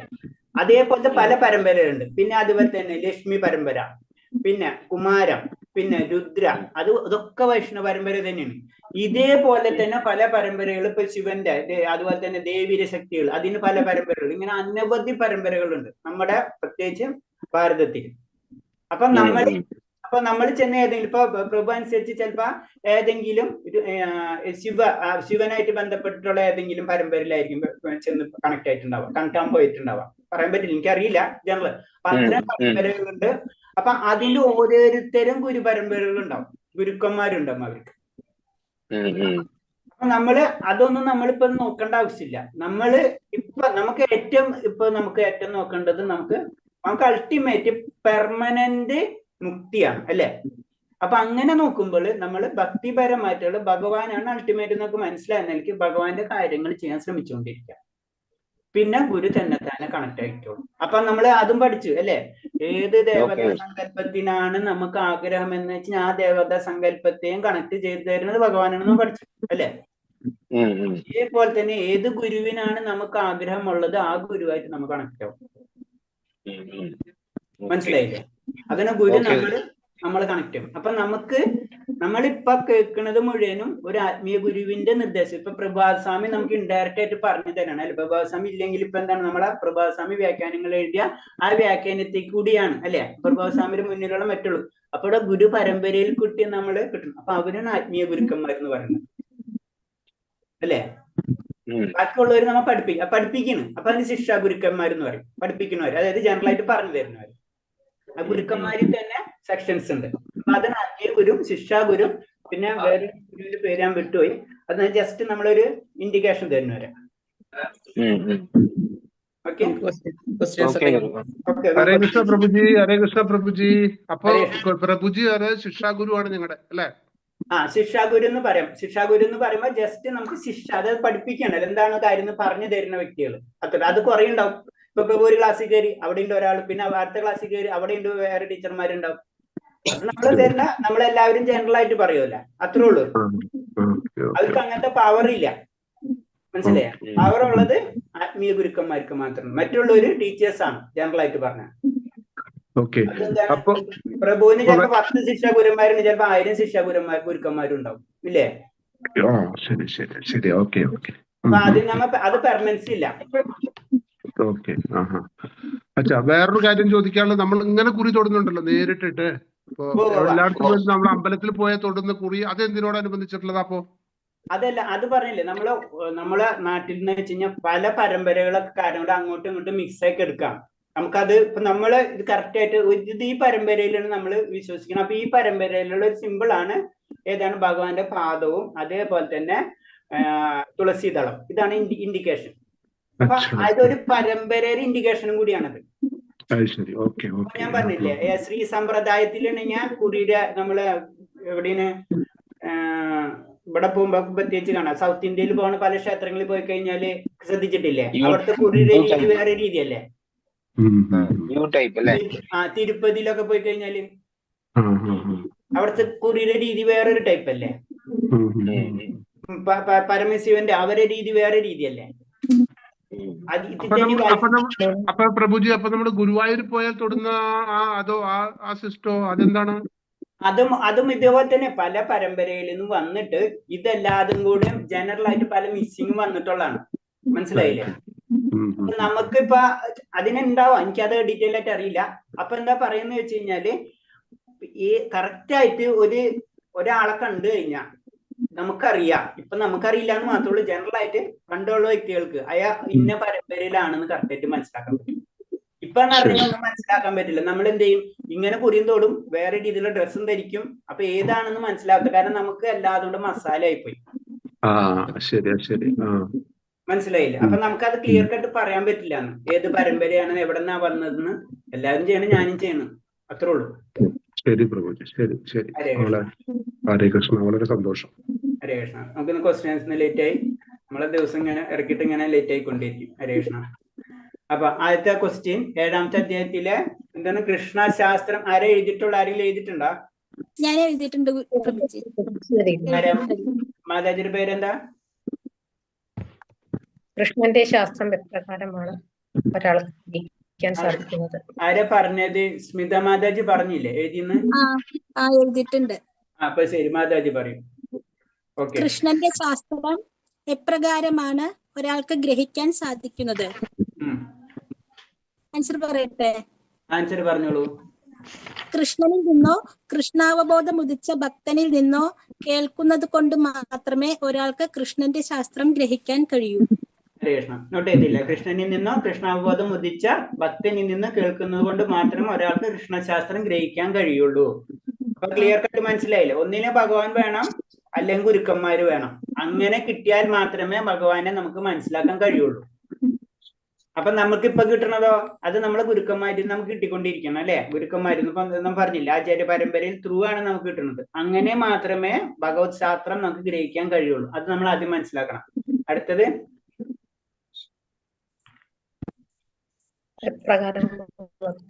മാതാജി ആരെ പറഞ്ഞുകൊണ്ടിരുന്നത്? സ്മിത മാതാജി അല്ലേ? അതെ, പറയൂ. എപ്രകാരമുള്ള ഭക്തന് മാത്രമേ സമ്പൂർണ്ണ ജ്ഞാനം നേടാൻ കഴിയൂ? ഭഗവാനിൽ നിന്ന് ഉത്ഭവിക്കുന്ന ശിഷ്യ പരമ്പരയിൽപ്പെട്ട ഒരു ഭക്തന് മാത്രമേ സമ്പൂർണ്ണ ജ്ഞാനം നേടാൻ കഴിയൂ. ഭഗവാനിൽ നിന്ന് ഉത്ഭവിക്കുന്ന ശിഷ്യ പരമ്പരയിൽപ്പെട്ട ഒരു ഭക്തൻ മാത്രമേ സമ്പൂർണ്ണ. അതെന്താ കാരണം? അതിന്റെ കാരണം ആരെങ്കിലും ഒന്ന് പറയാൻ പറ്റുമോ? അങ്ങനെ അവരിൽ നിന്ന് വരുന്ന ആ കൈമാറി വരുന്ന ആ ഗുരു പരമ്പര വഴി കിട്ടുന്ന അറിവായിരിക്കും. അതിന്റെ കാരണം എന്താണ്? ഭക്തന്മാർക്ക് മാത്രമേ സമ്പൂർണ്ണ ജ്ഞാനം ലഭിക്കുള്ളൂ എന്ന് പറയാൻ കാരണം? അതെന്താ കാരണം? ഇപ്പൊ ഞാൻ പറഞ്ഞാൽ അങ്ങോട്ട് സമ്പൂർണ്ണ ജ്ഞാനം ലഭിക്കില്ലേ? അത്ര ശരിയായിരിക്കില്ല. കൃഷ്ണാവബോധ യോഗാനുഷ്ഠാനം കൊണ്ടാ മാത്രം പരമസത്യം, ജീവാത്മാക്കൾ, ഭൗതിക പ്രകൃതി എന്നിവയെ കുറിച്ചും അവയുടെ നാനാവിധങ്ങളായ ആവിഷ്കാരങ്ങളെ കുറിച്ചുമുള്ള എല്ലാം അറിയൂ. അതായത് ചുരുക്കി പറഞ്ഞു കഴിഞ്ഞാൽ ഭക്തന് മാത്രമേ സത്യം അറിഞ്ഞിട്ടുള്ള വ്യക്തിയാണ്, അല്ലെ? സത്യം കണ്ട വ്യക്തിയാണ് ഭക്തൻ. ഭഗവാനെ കണ്ട വ്യക്തിയാണ്, ഭഗവാനെ അറിഞ്ഞ വ്യക്തിയാണ്. ആ ഭഗവാൻ മാത്സ് ടീച്ചർക്കല്ലേ മാത്സ് പറഞ്ഞു തരാൻ പറ്റുള്ളൂ. അതാണ് ഭക്തനോ അത് സമ്പൂർണ്ണ ജ്ഞാനം പറഞ്ഞു തരാൻ പറ്റുള്ളൂ എന്ന് പറയുന്നത്. കൃഷ്ണനിൽ മനസ്സ് സ്ഥിരമായി ഒന്നുകൊണ്ട് പരമസത്യം എന്തെന്ന് പൂർണ്ണമായും അറിയാൻ കഴിയൂ. അത് ഭഗവാനിൽ നിന്ന് ഉദ്ഭവിക്കുന്ന ശിഷ്യ പരമ്പരയിൽപ്പെട്ട ഒരു ഭക്തന് മാത്രമേ സമ്പൂർണ്ണ ജ്ഞാനം നേടാൻ കഴിയൂ, അല്ലേ ചോദ്യം? ഓക്കെ, അടുത്ത ചോദ്യം. ബ്രഹ്മസാക്ഷാത്കാരത്തിന്റെ പരമകാഷ്ഠ ആരാണ്? ശ്രീകൃഷ്ണൻ. ഭഗവാനാണ് ബ്രഹ്മസാക്ഷാത്കാരം. എന്താണ് ഭഗവാൻ ശ്രീകൃഷ്ണൻ എന്ന് പറയാൻ കാരണം എന്താണ്? പരമശിവനായിക്കൂടെ? എന്താ പരമശിവൻ എന്താ അതിന് ചോദിക്കണം. പരമശിവനും ഭഗവാനും തമ്മിലുള്ള ആ ഡിഫറൻസ് എന്താണ്? അല്ലെങ്കിൽ മറ്റുള്ള ദേവതകളായിട്ടുള്ള ഡിഫറൻസ് എന്താണ്? പരമകാഷ്ഠ എന്ന് പറയാൻ കാരണം എന്താണ്? ബ്രഹ്മസാക്ഷാത്കാരം. ബ്രഹ്മസാക്ഷാത്കാരം വേറെ, ബ്രഹ്മസാക്ഷാത്കാരത്തിന്റെ പരമകാഷ്ഠ വേറെ, രണ്ടും രണ്ടാണ്. അപ്പൊ പരമകാഷ്ഠ ഭഗവാൻ ശ്രീകൃഷ്ണനാണെന്ന് പറയാൻ കാരണം എന്താണ്? ഭഗവാന്റെ രൂപം മറ്റുള്ള ദേവത സങ്കല്പത്തിന്റെ രൂപം മനസ്സിലൊന്ന് കൊണ്ടുവന്ന ആദ്യം തന്നെ. ഭഗവാൻ സാത്വിഗുണം മാത്രമുള്ളതാണ്, മറ്റവർക്കൊക്കെ രജോഗുണം കൂടി ഉണ്ട്. അവർക്ക് രജോഗുണമൊന്നുമില്ല. അത് നമ്മളെ തെറ്റിദ്ധാരണ, ഫസ്റ്റ് തെറ്റതാണ്. ഭഗവാൻ നമ്മുടെ മനുഷ്യന്മാരുടെ രൂപത്തിൽ തന്നെയാണ്. അതൊന്നല്ല. വേറെ ആരെങ്കിലും? ഞാൻ ചോദിച്ചെന്ന് വെച്ച് കഴിഞ്ഞാൽ പരമകാഷ്ഠ ഭഗവാൻ ശ്രീകൃഷ്ണൻ എന്ന് പറയാൻ കാരണം എന്തിന്? ബ്രഹ്മസാക്ഷാത്കാരത്തിന്റെ പരമകാഷ്ഠ. ബ്രഹ്മസാക്ഷാത്കാരം വരെ പരമകാഷ്ഠ വരെ, രണ്ട് പൊസിഷനാണ്. എന്തുകൊണ്ട്? ഭഗവാന്റെ 6 ജ്ഞാനങ്ങളിൽ അത് പാർഷ്യലി ശരിയാണ്. അതില് ഏറ്റവും കൂടുതൽ ഭഗവാനെ കാണുമ്പോ നമുക്ക് എന്താ കാണും? ഭഗവാന്റെ ഫേസിന്റെ പ്രത്യേകത എന്താണ്? ചിരിച്ചുകൊണ്ടിരിക്കണം. അപ്പൊ ആ ചിരിയുടെ മീനിങ് എന്താണ്? നമുക്ക് എപ്പോഴും ചിരി വരാം, ആനന്ദം അല്ലേ? അപ്പൊ മനസ്സിലായില്ലേ? പരമകാഷ്ഠ എന്ന് പറഞ്ഞത് എന്താണെന്ന്? ആനന്ദം. അതാണ് ഭഗവാൻ ശ്രീകൃഷ്ണൻ. അതാണ് ആ പരമകാഷ്ഠ കൊണ്ട് ഉദ്ദേശിക്കുന്നത്. ഓക്കെ, പരമാനന്ദം. ഓക്കെ, ഭക്തിരസാമൃത സിന്ധു 1-2-234 പറയുന്നത് എന്താണ്? സ്ഥൂലേന്ദ്രിയങ്ങൾ കൊണ്ട് കൃഷ്ണനെ അറിയാൻ ആർക്കും സാധ്യമല്ല. പ്രേമപൂർവം തന്നെ സേവിക്കുന്നവരിൽ കരുണ തോന്നി അവിടുന്ന് അവർക്ക് മുന്നിൽ സ്വയം തന്നെ വെളിപ്പെടുത്തും. അത് ക്ലിയർ ആയില്ലേ? അതെന്താ പറയുന്നത്? നമ്മള് സ്ഥൂലേന്ദ്രിയങ്ങൾ എന്ന് പറഞ്ഞാൽ നമ്മ പറയില്ല ഭഗവാനെ ഞാൻ ഭഗവാനെ കണ്ടിട്ടില്ല, എന്റെ കണ്ണുകൊണ്ട് ഭഗവാനെ കാണാൻ പറ്റില്ല. എന്താ കാണാൻ പറ്റുക? നമ്മളെ സൂക്ഷ്മേന്ദ്രിയങ്ങൾ അല്ലെങ്കിൽ നമ്മളെ ആത്മാവ് കൊണ്ട് മാത്രമേ ഭഗവാനെ നമുക്ക് കാണാൻ കഴിയുള്ളൂ. അതെങ്ങനെ കാണാൻ കഴിയാ? ഭഗവാന്റെ ഇത് വിചാരിക്കണം, അല്ലാണ്ട് നമുക്ക് കാണാൻ കഴിയില്ല. ഓക്കെ, അടുത്തത് നാലാമത്തേത് സ്ഥൂലേന്ദ്രിയങ്ങൾ കൊണ്ട് കൃഷ്ണ അറിയാൻ ആർക്കും സാധ്യമല്ല. നമ്മളെ ഇന്ദ്രിയങ്ങൾ കൊണ്ട്, നമ്മളെ പഞ്ചേന്ദ്രിയങ്ങൾ കൊണ്ട് ഒന്നും ഭഗവാനെ കാണാൻ കഴിയില്ല. പിന്നെ പ്രേമപൂർവം തന്നെ സേവിക്കുന്നവരിൽ കരുണ തോന്നി അവിടുന്ന് അവർക്ക് സ്വയം വെളിപ്പെടുന്നു. അതല്ലേ ആൻസർ? അതാണ് ആൻസർ. മൂന്നാമത്തെ ശ്ലോകത്തിന്റെ ലാസ്റ്റ് ഉണ്ട് അത്. പ്രേമപൂർവം ഭഗവാനെ സേവിക്കുന്നവരാണ് അതാ എഴുതിയത്. അതന്നെ. അടുത്ത വായിച്ചോളൂ മാതാജി, വായിക്കുക. ഭഗവാന്റെ ഭിന്നമായ ഭൗതിക പ്രകൃതിയിൽ എല്ലാം അടങ്ങിയിരിക്കുന്നു. ജലം, അഗ്നി, വായു, ആകാശം, മനസ്സ്, ബുദ്ധി, മിഥ്യാഹങ്കാരം. എത്ര ഉണ്ടത്? 8. അതില് പഞ്ചഭൂതം എന്ന് പറയുമ്പോഴാണ് ഭൂമി, ജലം, അഗ്നി, വായു, ആകാശം, അല്ലെ? ഇതെന്താണ്? ഇതിനെന്താ പറയാ നമ്മള്? സ്ഥൂല ശരീരം. പഞ്ചഭൂതങ്ങളുടെ സ്ഥൂല ശരീരം. പിന്നെ ബുദ്ധി, സൂക്ഷ്മ ശരീരം. അപ്പൊ സ്ഥൂല ശരീരവും സൂക്ഷ്മ ശരീരവും ഇങ്ങനെ 8, അതും കൂട്ടി വരുമ്പോ 8 എണ്ണം ഉണ്ട്. അപ്പൊ സൂക്ഷ്മ ശരീരം വരെ, സ്ഥൂല ശരീരം വരെ. സ്ഥൂലം എന്ന് പറയുമ്പോ നമുക്ക് കാണാൻ പറ്റും, സൂക്ഷ്മം നമുക്ക് കാണാം, നമ്മളെ മനസ്സിൽ നമുക്ക് കാണാൻ പറ്റുമോ? നമ്മുടെ ബുദ്ധിനെ നമുക്ക് കാണാൻ പറ്റുമോ? നമ്മുടെ മിഥ്യാഹങ്കാരം നമ്മൾ എന്താണെന്ന് നമുക്ക് മനസ്സിലാവില്ല, അല്ലെ? ഇതൊന്നും എന്താണ്? അതൊക്കെ സൂക്ഷ്മാണ്, നമുക്ക് കാണാൻ പറ്റില്ല. ഇതിന് 8 അടങ്ങിയതാണ് ഭഗവാന്റെ ഭിന്നമായ ഭൗതിക പ്രകൃതി. അത് മനസ്സിലാക്കണം. ഭഗവാന്റെ പല ശക്തികളിൽ ഒരു ശക്തി മാത്രമാണ് ഭൗതിക പ്രകൃതി. മഹാത്ഭുതങ്ങൾ. ഓക്കെ, അടുത്തത് ഭഗവാന്റെ 3 വിഷ്ണു രൂപങ്ങൾ ആ ആ കാരണോദകശായി വിഷ്ണു, ഗർഭോദകശായി വിഷ്ണു, ക്ഷീരോദകശായി വിഷ്ണു. ഓക്കെ, അത് ക്ലിയർ ആണ് അല്ലെ? 3 വിഷ്ണു രൂപങ്ങളാണ്: കാരണോദാശയ വിഷ്ണു, ക്ഷീരോദാശയ വിഷ്ണു, ഗർഭോദാശയ വിഷ്ണു. ഓക്കെ. എന്തുകൊണ്ടാണ് ബാല്യത്തിൽ നിന്ന് യൗവനത്തിലേക്കുള്ള ശരീരത്തിന്റെ പരിണാമം സാധ്യമാകുന്നത്? ആ ഉത്കൃഷ്ട ശക്തിയായ ആത്മാവിന്റെ സാന്നിധ്യം ഉള്ളതുകൊണ്ട്. അതെ, ഉത്കൃഷ്ട ശക്തിയായ ആത്മാവിന്റെ സാന്നിധ്യം ഉള്ളത് കൊണ്ടാണ് നമ്മൾ എന്താണ് ബാല്യത്തിൽ നിന്ന് യൗവനത്തിലേക്ക് നമ്മളിങ്ങനെ ശരീരം സാധ്യമാക്കുന്നത്. ഓക്കെ, അടുത്തത് ആദ്യത്തെ ജീവാത്മാവ് ആരാണ്? ബ്രഹ്മാവ്. ബ്രഹ്മാവ്. ആദ്യ ജീവാത്മാവ് ബ്രഹ്മാവ്. ഓക്കെ, അടുത്തത് കയർ. ഗുണം എന്ന വാക്കിന്റെ അർത്ഥം കയർ. കയർ എന്ന് പറയാൻ കാരണമാണ് നമ്മളെ പിടിച്ച് കെട്ടിയിരിക്കണം അല്ലെ? കയറ് കെട്ടിവരിയപ്പെട്ടിരിക്കുന്നു. അത് തന്നെ, കെട്ടിവരിക്കപ്പെട്ടിരിക്കുന്നു. അതാണ് കയർ കൊണ്ട് പറയുന്നത്. ഗുണം എന്ന വാക്കിന്റെ അർത്ഥം കയർ. ഓക്കെ, അടുത്തത് ജീവൻ മാമേവ എന്ന വാക്കുകൊണ്ട് അർത്ഥമാക്കുന്നത് എന്നെ തന്നെ. ഒരു സെക്കൻഡ് ആരെ വായിച്ചോണ്ടിരിക്കും? അവര് വായിക്കും, അല്ലെങ്കിൽ ആകെ കൺഫ്യൂസ് ആവും. ആരെ പറഞ്ഞുകൊണ്ടിരിക്കുന്നത്? സ്മിത മാതാജി അല്ലേ? അതെ. സ്മിത മാതാജി. ശ്ലോകം 14 മാമേവ എന്ന വാക്കുകൊണ്ട് അർത്ഥമാക്കുന്നത് എന്ത്? എന്നെ തന്നെ, അതായത് കൃഷ്ണനെ തന്നെ. കൃഷ്ണനെ തന്നെ അല്ലെ ആരാധിക്കാനാണ് പറയുന്നത് അല്ലെ മമ്മ? അതേത് ശ്ലോകത്തിനോട് കണക്ട് ആണ്? ദേവികേഷി അതല്ല, അതിനോട് ബന്ധപ്പെട്ടിട്ടാണല്ലോ അത്. മാമവേദം ശ്ലോകം 14 മായവേദം തരന്തിത് അല്ലെ? അതിൽ പറഞ്ഞാണ് അത്. അതെന്താ പറയുന്നത്? എന്നെ തന്നെ അല്ലെ? മാമേവ എന്ന് പറഞ്ഞു കഴിഞ്ഞാൽ എന്നെ തന്നെ. അപ്പൊ ഭഗവാനെ തന്നെ ആശ്രയിക്കാൻ വേണ്ടി ഭഗവാൻ പറയാണ്. വേറെ ആരെ ആശ്രയിക്കേണ്ട ആവശ്യമില്ല, എന്നെ തന്നെ ആശ്രയിക്കുക. എന്തിന്?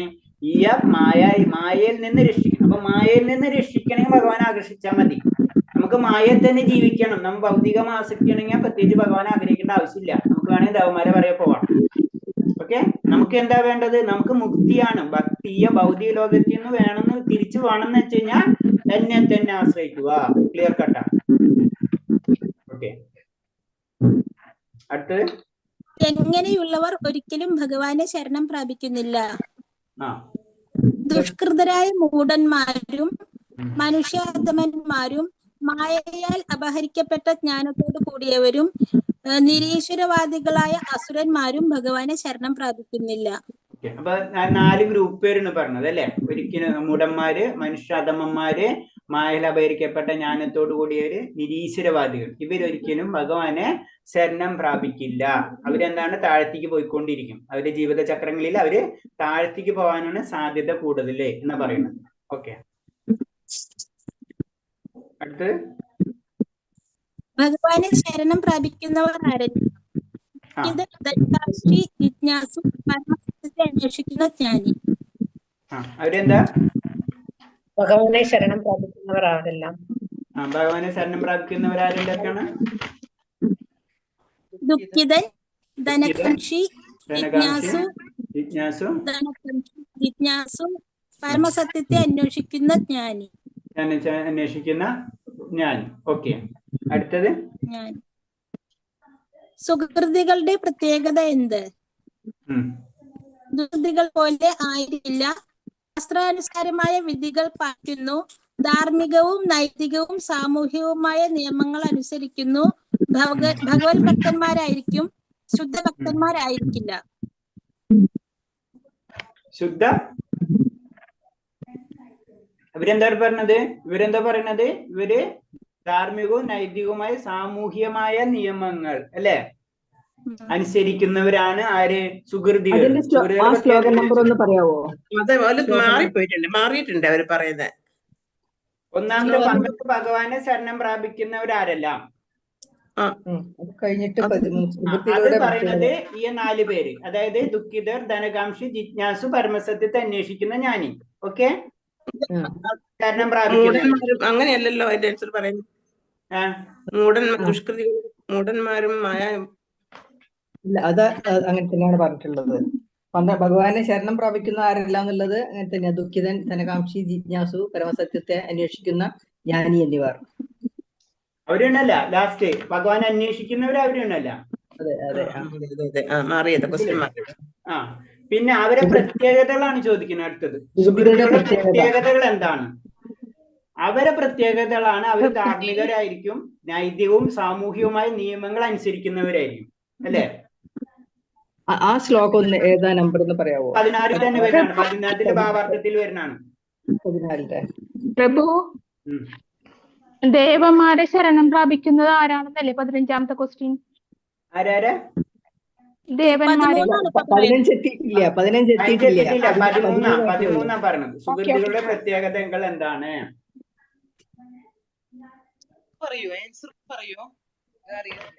ആൻസർ ഇത് പറഞ്ഞത് ഇതാണ്. ധാർമ്മികരും നൈതികവും സാമൂഹികമായ നിയമങ്ങൾ അനുസരിക്കുന്നവരാണ് ആര്? അവർ അനുസരിക്കുന്നവരാണ് സുഹൃത്തുക്കൾ. അതാണ് അവരുടെ പ്രത്യേകത. അതിന്റെ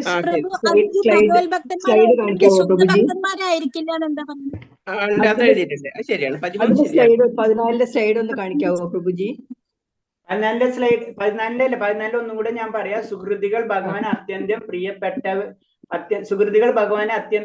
സുഹൃത്തുക്കളുടെ പ്രത്യേകത എന്താണ്? അതിന്റെ ഉത്തരം എന്ന് പറഞ്ഞ ധാർമ്മികവും നൈതികവും സാമൂഹികവുമായ നിയമങ്ങൾ അനുസരിക്കുന്നവർ. ധാർമ്മികരായിരിക്കും അവര്. പിന്നെ നൈതികവും സാമൂഹികവുമായിട്ടുള്ള നിയമങ്ങൾ അനുസരിക്കുന്നവരാണ് ആര്? സുഹൃത്തുക്കൾ. അതാണ് അവരുടെ പ്രത്യേകത.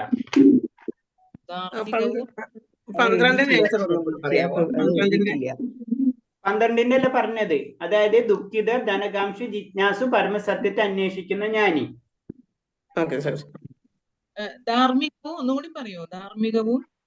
ധാർമ്മികവും അതായത് 16ാമത്തെ ശ്ലോകത്തിന്റെ ഭാവാർത്ഥത്തിലുണ്ട്. 16ാമത്തെ ശ്ലോകത്തിന്റെ ഭാവാർത്ഥത്തിലുണ്ട്.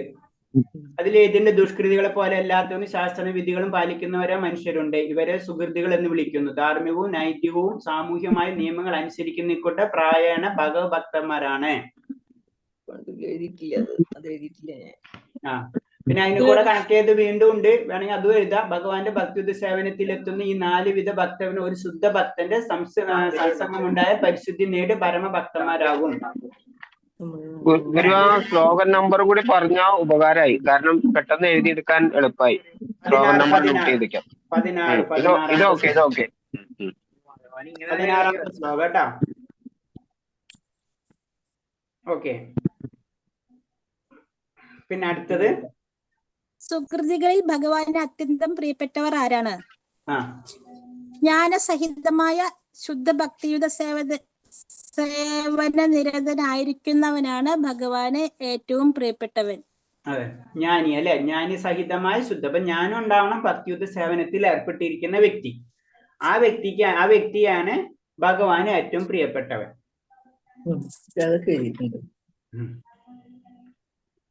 പിന്നെ അടുത്തത് ദേവന്മാരെ ശരണം ആരാണ്? മാതാജി വേറെ മാതാജി എന്താ പറഞ്ഞത്?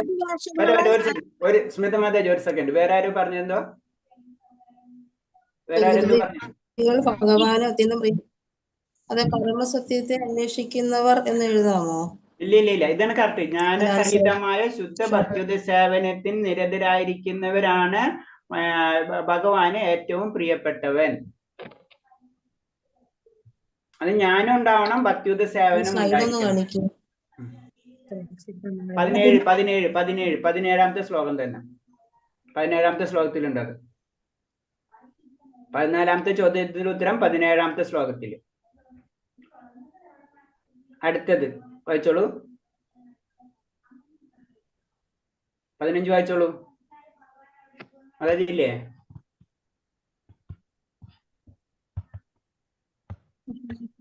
രേഷ്മാതാജി മിസ്സായിരുന്നുണ്ട്.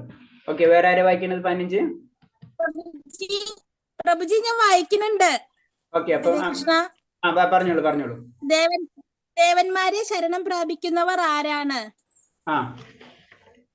ഭൗതികാഭിലാഷങ്ങളാൽ അപഹരിക്കപ്പെട്ട ജ്ഞാനത്തോട് കൂടിയവർ. എന്താണ്? ഭൗതിക അഭിലാഷങ്ങളാൽ അപഹരിക്കപ്പെട്ട ജ്ഞാനത്തോട് കൂടിയവർ. അതെ, ഭൗതിക അഭിലാഷങ്ങളാൽ അപഹരിക്കപ്പെട്ട ജ്ഞാനത്തോട് കൂടിയവർ ദേവന്മാരെ ശരണം പ്രാപിക്കുന്നു. അപ്പൊ ക്ലിയർ ആയില്ലേ? നമ്മുടെ കൺസെപ്റ്റ് ക്ലിയർ ആയില്ലേ? നമുക്ക് തിരിച്ച് ചിന്തിച്ചു കഴിഞ്ഞാൽ മതി. നമ്മള് ഭൗതികമായിട്ടുള്ള ആഗ്രഹങ്ങൾ ഉണ്ടെങ്കിൽ ദേവന്മാരെ ആരാധിക്കാം. എല്ലാം നമുക്ക് മുക്തിയാണ്, പരമമായ ആനന്ദമാണ്. ഈ ഭൗതിക ലോകത്തിലെ ശാശ്വതമായുള്ള നശ്വരമായിട്ടുള്ളതിന് വേണ്ടി ആഗ്രഹിക്കുന്നില്ല. ഇന്ന് നമുക്ക് ഒരു പ്രശ്നം ഉണ്ടാവും, അതിന്റെ പിറകെ പോവും, നാളെ വേറൊരു പ്രശ്നം ഉണ്ടാവും, അതിന്റെ പിറകെ പോവും. അങ്ങനെ ആഗ്രഹിക്കാതെ പെർമനന്റ് സൊല്യൂഷൻ ആണ് നമ്മൾ ആഗ്രഹിക്കുന്നത് വെച്ച് കഴിഞ്ഞാൽ ഭഗവാനെ ആരാധിക്കാം.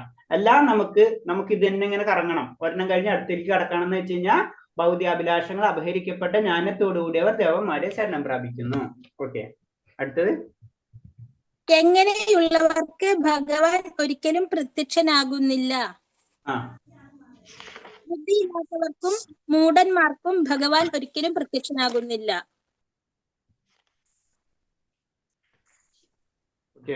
പറഞ്ഞത് ബുദ്ധിയില്ലാത്തവർക്കും മൂഢന്മാർക്കും ഭഗവാൻ ഒരിക്കലും പ്രത്യക്ഷനാകുന്നില്ല. 25ാമത്തെ ശ്ലോകം അല്ലെ. ബുദ്ധി ഇല്ലാത്തവർക്കും മൂഢന്മാർക്കും ഞാൻ ഒരിക്കലും പ്രത്യക്ഷനാവില്ല. അപ്പൊ ബുദ്ധിയില്ല എന്ന് പറയുമ്പോൾ എന്താണ് അതിന്റെ അർത്ഥം? കാരണം എന്ന് വെച്ച് കഴിഞ്ഞാൽ അവര് സാധാരണ രീതിയിൽ ഭൗതികമായ അവസ്ഥയിൽ നിലനിൽക്കാണ്. അവർക്ക് എന്താ ചെയ്യേണ്ടതെന്ന് അറിയില്ല, അതിൽ കടന്ന് ഇങ്ങനെ കറങ്ങിക്കൊണ്ടിരിക്കുക. അപ്പൊ അങ്ങനത്തെ മൂഢന്മാർക്കും ഞാൻ ഒരിക്കലും പ്രത്യക്ഷനാവില്ല. കാരണം അവർ ഭൗതികാവസ്ഥയിൽ തന്നെ, അതാണ് സത്യം. നമ്മൾ പറഞ്ഞില്ലേ, പൊട്ടക്കളത്തിലെ തവളനെ പോലെ അതാണ് ലോകം എന്ന് വെച്ച് ചിന്തിച്ച വ്യക്തിക്ക് ഒരിക്കലും പുറത്ത് കടക്കാൻ കഴിയില്ല. അപ്പൊ അങ്ങനെ പുറത്ത് കടത്താൻ കഴിയാത്ത വ്യക്തികള് ഭഗവാനെ ഒരിക്കലും സാക്ഷാത്കരിക്കില്ല. ഓക്കെ, അടുത്തത്. 7ാമത്തെ അധ്യായത്തിന്റെ വിഷയം എന്ത്? ഒരാൾക്ക് എങ്ങനെ തികച്ചും കൃഷ്ണാവബോധവാൻ ആകാം എന്നതാണ് 7ാം അധ്യായത്തിന്റെ വിഷയം. ഓക്കെ, എങ്ങനെ കൃഷ്ണാബോധം അല്ലെ, നമ്മളിപ്പോ തന്നെ പറഞ്ഞാണ്, സെന്റൻസ് വന്നാണ് സ്ലൈഡിൽ നമുക്ക് അല്ലെ. കൃഷ്ണബോധ അവസ്ഥയിലേക്ക് എങ്ങനെ കടക്കാം എന്നാണ് ഈ അധ്യായത്തിന്റെ വിഷയം തന്നെ. ഓക്കെ, അടുത്തത്. കൃഷ്ണാവബോധം വളർന്നു വരുമ്പോൾ ജീവാത്മാവിന് മനസ്സിലാകുന്നത് എന്ത്? കൃഷ്ണാവബോധം വളർന്നു വരുമ്പോൾ ജീവാത്മാവിന് താൻ കൃഷ്ണനെ മറന്നു പോയത് കൊണ്ടാണ് ഭൗതിക പ്രകൃതിയുടെ നിയമങ്ങൾക്ക് അധീനപ്പെട്ട് ബദ്ധനായത് എന്ന് മനസ്സിലാകുന്നു. ഹരേകൃഷ്ണ. അതായത് കൃഷ്ണബോധം വളർന്നു വരുമ്പോൾ ജീവാത്മാവിന് മനസ്സിലാകും ഞാൻ കൃഷ്ണനെ മറന്നു പോയത്. 30ാമത്തെ ശ്ലോകത്തിലുണ്ടത്, ഞാൻ കൃഷ്ണനെ മറന്നു പോയത് കൊണ്ടാണ് ഭൗതിക പ്രകൃതിയുടെ നിയമങ്ങൾക്ക് അധീനപ്പെട്ടതെന്ന് മനസ്സിലാകാം. കാരണം കൃഷ്ണബോധം മറക്കുമ്പോഴാണ്, അല്ലെങ്കിൽ ഇങ്ങനെ കടക്കുമ്പോൾ ജീവാത്മാവ് മുന്നിലേക്ക് കടക്കുമ്പോൾ മനസ്സിലാവും ഞാൻ എന്തുകൊണ്ട് ഇങ്ങനത്തെ ക്ലേശങ്ങൾ എനിക്ക് സംഭവിച്ചെന്ന് മനസ്സിലാവുന്നത് ഞാൻ കൃഷ്ണനെ മറന്ന കാരണം കൊണ്ടാണ്. അപ്പൊ തിരിച്ച് ചിന്തിച്ചു കഴിഞ്ഞാൽ കൃഷ്ണബോധം ഉണ്ടെങ്കിൽ നമ്മളെ ക്ലേശങ്ങൾ കുറഞ്ഞു വരും. അപ്പൊ ഭക്തിയിലേക്ക് ഉയരും തോറും നമ്മുടെ എല്ലാ ക്ലേശങ്ങളും കുറയും. നമ്മൾ അങ്ങനെ ചിന്തിക്കാം. അതാണ് നമ്മുടെ ഭക്തി എങ്ങനെ വേണമെങ്കിലും സ്വല്പം അഭ്യസ്തപ്രായതോ മഹത്വഭായതോ, അതും ഭഗവാൻ പറഞ്ഞിട്ടാണ്. കുറച്ചെങ്കിലും ഭഗവത് കാര്യങ്ങൾ ചെയ്തു കഴിഞ്ഞാൽ നമുക്കുണ്ടാവുന്ന അത്രയും വലിയ കൊടിയ ദുരിതങ്ങളിൽ നിന്ന് നമുക്ക് രക്ഷ നേടാൻ കഴിയുമെന്നും ഭഗവാൻ പറഞ്ഞിട്ടുണ്ട്. മുക്തി മാത്രമല്ല, ഭൗതികമായിട്ടുള്ള കാര്യങ്ങളിൽ നിന്ന്. കാരണം അത്രയും പവർഫുൾ ആണ് ഭഗവാന്റെ ശക്തി എന്ന് ഭഗവാൻ പറഞ്ഞു തരുന്നുണ്ട്. അതാണ് ഇതിന്റെ വേറൊരു. അപ്പൊ ഇതിൽ പറയാമോ? അതിൽ പറഞ്ഞത് ഇതാണ്, കൃഷ്ണാവബോധം വളർന്നു വരുമ്പോൾ ജീവാത്മാവിന് മനസ്സിലാവും താൻ കൃഷ്ണനെ മറന്നു പോയത് കൊണ്ടാണ് ഭൗതിക പ്രകൃതിയുടെ നിയമങ്ങൾക്ക് അധീനപ്പെട്ട് ബദ്ധനായതെന്ന്. Okay sir. Okay, Hare Krishna. 17 ഒന്നും കൂടി വായിക്കാമോ ഗുരുജി? അത് ഞാൻ കോൾ വന്നപ്പോ കേട്ടില്ലായിരുന്നു. 17 ഇതല്ലേ സമ്പൂർണ്ണ അവസ്ഥയല്ലേ ചോദിച്ചത്? 17 എന്താ? 7ാമത്തെ അധ്യായത്തിന്റെ വിഷയം. 7ാം അധ്യായത്തിന്റെ വിഷയം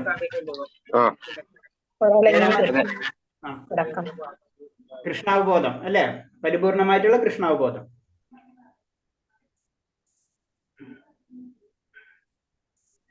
പിന്നെ ശരിക്കും അതിൽ കുറച്ചും കൂടെ നമുക്ക് വേണമെങ്കിൽ ചേർക്കാം.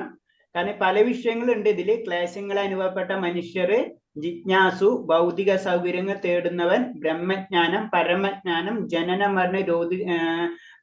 ജനമരണ രോഗാദികളിൽ നിന്നുള്ള മോചനം, ഭഗവത് ആരാധന, ഇതൊക്കെ ഇതില് ജസ്റ്റ് ടച്ച് ചെയ്തിട്ട് വരുന്നുണ്ട്. അൾട്ടിമേറ്റ് കൃഷ്ണാവബോധമാണ് വരുന്നത്. ക്ലേശങ്ങളിൽ പെട്ട മനുഷ്യർ, അതായത് 30ാം ശ്ലോകത്തില് ഏകദേശം 420ാമത്തെ പേജില് ലാസ്റ്റ് പാരഗ്രാഫ് ആയിട്ട് വരുന്നുണ്ട്. അത് പല വിഷയങ്ങൾ ഉൾപ്പെടുന്നു, ഒരു വിഷയമല്ല. അപ്പൊ അതിന്റെ ഒരു കൺക്ലൂഷൻ എന്നുള്ള രീതിയിൽ പറയുമ്പോൾ കൃഷ്ണാവബോധം നമുക്ക് പറയാം.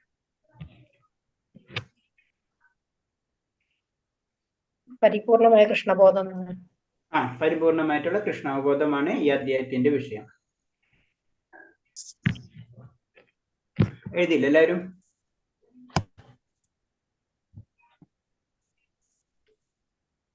ഓക്കെ, വേറെ സംശയങ്ങളില്ലല്ലോ ക്വസ്റ്റ്യൻസിൽ?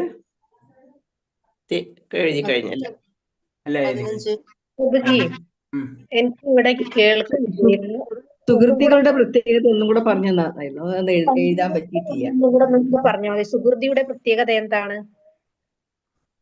സുഹൃത്തുക്കളുടെ പ്രത്യേകത ധാർമ്മികവും നൈതികവും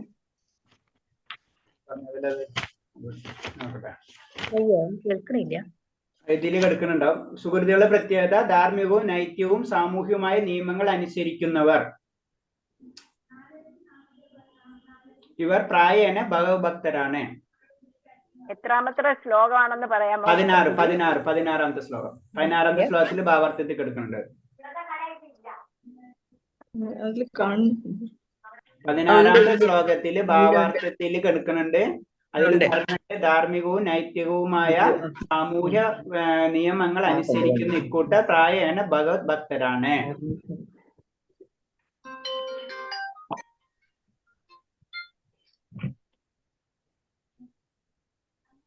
ക്ലിയർ ആയില്ലേ? ഇനി ഒന്ന് ലൈവിൽ നോക്കിയാലും നമുക്ക് കിട്ടും. ക്വസ്റ്റ്യൻ ആൻസർ നമ്മൾ ഡിസ്കസ് ചെയ്താലേ. ഇപ്പൊ ഈ സുഹൃത്തുക്കളിൽ ഭഗവാന് അത്യന്തം പ്രിയപ്പെട്ടവർ ആരാണ്?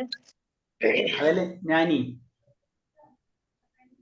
ജ്ഞാനി ഭക്തിയുദ്ധ സേവനം ചെയ്യുമ്പോ ജ്ഞാനസഹിതമായ ശുദ്ധ ഭക്തിയുദ്ധ സേവനത്തിൽ നിരതനായിരിക്കുന്നവനാണ് ഇവരിൽ വെച്ച് ഏറ്റവും ഉത്തമൻ. ദേവന്മാരുടെ ശരണം പ്രാപിക്കുന്നവർ ആരാണ്? അതും ദേവന്മാരെ ശരണം പ്രാപിക്കുന്ന ആരാണ്? ഞാൻ അങ്ങോട്ട് ചോദിക്കുന്നു. ദേവന്മാരെയാണ് ആരാണ് ശരണം പ്രാപിക്കുക? നമ്മ പഠിച്ചിട്ട് ഭൗതിക അഭിലാഷങ്ങൾ ഭൗതികമായിട്ടുള്ള ആഗ്രഹമുള്ളവർ തീർച്ചയായിട്ടും ദേവന്മാരെ ആരാധിച്ചിരിക്കും. അപ്പൊ നമ്മ ദേവന്മാരെ ആരാധിച്ച് നമുക്ക് അത്ര വിഷമിക്കേണ്ട. നമുക്ക് കുറച്ച് ഭൗതികമായ അഭിലാഷങ്ങൾ ബാക്കിയുണ്ട്. അത് കാരണം കൊണ്ടാണ് നമ്മൾ ഭഗവാനും പ്രാർത്ഥിക്കും, എല്ലാവരും പ്രാർത്ഥിക്കും അല്ലെ? നമ്മൾ വിചാരിക്കും ഭഗവാനെ മാത്രം പ്രാർത്ഥിച്ച് അങ്ങനെ ഇരിക്കും, അന്നൊക്കെ ശരി, അന്ന് പരമേശ്വരനെ ആഗ്രഹിക്കും. നമ്മൾ ഒരിക്കലും ചിന്തിക്കുന്നില്ല ഇവരെല്ലാവരും ഒന്നാണെന്ന്. ഓക്കെ, അപ്പൊ ഭൗതിക അഭിലാഷങ്ങൾ അപഹരിക്കപ്പെട്ട ജ്ഞാനത്തോടു കൂടിയ ദേവന്മാരെ ശരണം പ്രാപിക്കുന്നു. ഓക്കെ, കഴിഞ്ഞില്ലേ? ഹരേ കൃഷ്ണ. അപ്പൊ വേറൊന്നില്ല, നമുക്ക് നിർത്താം. ഹരേ കൃഷ്ണ പ്രഭുജി. അപ്പൊ നാളെ നമുക്ക് അടുത്ത അധ്യായം തുടങ്ങാം. അപ്പൊ എല്ലാവരും ജപം 2 മസ്റ്റാ നാളെ തൊട്ട്. ഹരേ കൃഷ്ണ. നാളെ അറ്റൻഡൻസ്. ഹരേ കൃഷ്ണ. ഹരേ കൃഷ്ണ. പഞ്ചകൽപരൂപേച്ച കൃപാസിന്ദേവച്ച പതിനാം പാവനേഭ്യ വൈഷ്ണവേഭ്യ നമോ നമ അനന്തകോടി വൈഷ്ണവ ഭക്തർക്ക് ഭഗവാദിക്ക് ഗുരുദേവ്ക്ക്. ഹരേ കൃഷ്ണ. എല്ലാവർക്കും പ്രണാമം. ഹരേ കൃഷ്ണ പ്രഭുജി, പ്രണാമം. ഹരേ കൃഷ്ണ. ഹരേ കൃഷ്ണ. ഹരേ കൃഷ്ണ. ഹരേ കൃഷ്ണ പ്രഭുജി. ഹരേ കൃഷ്ണ. ഹരേ കൃഷ്ണ.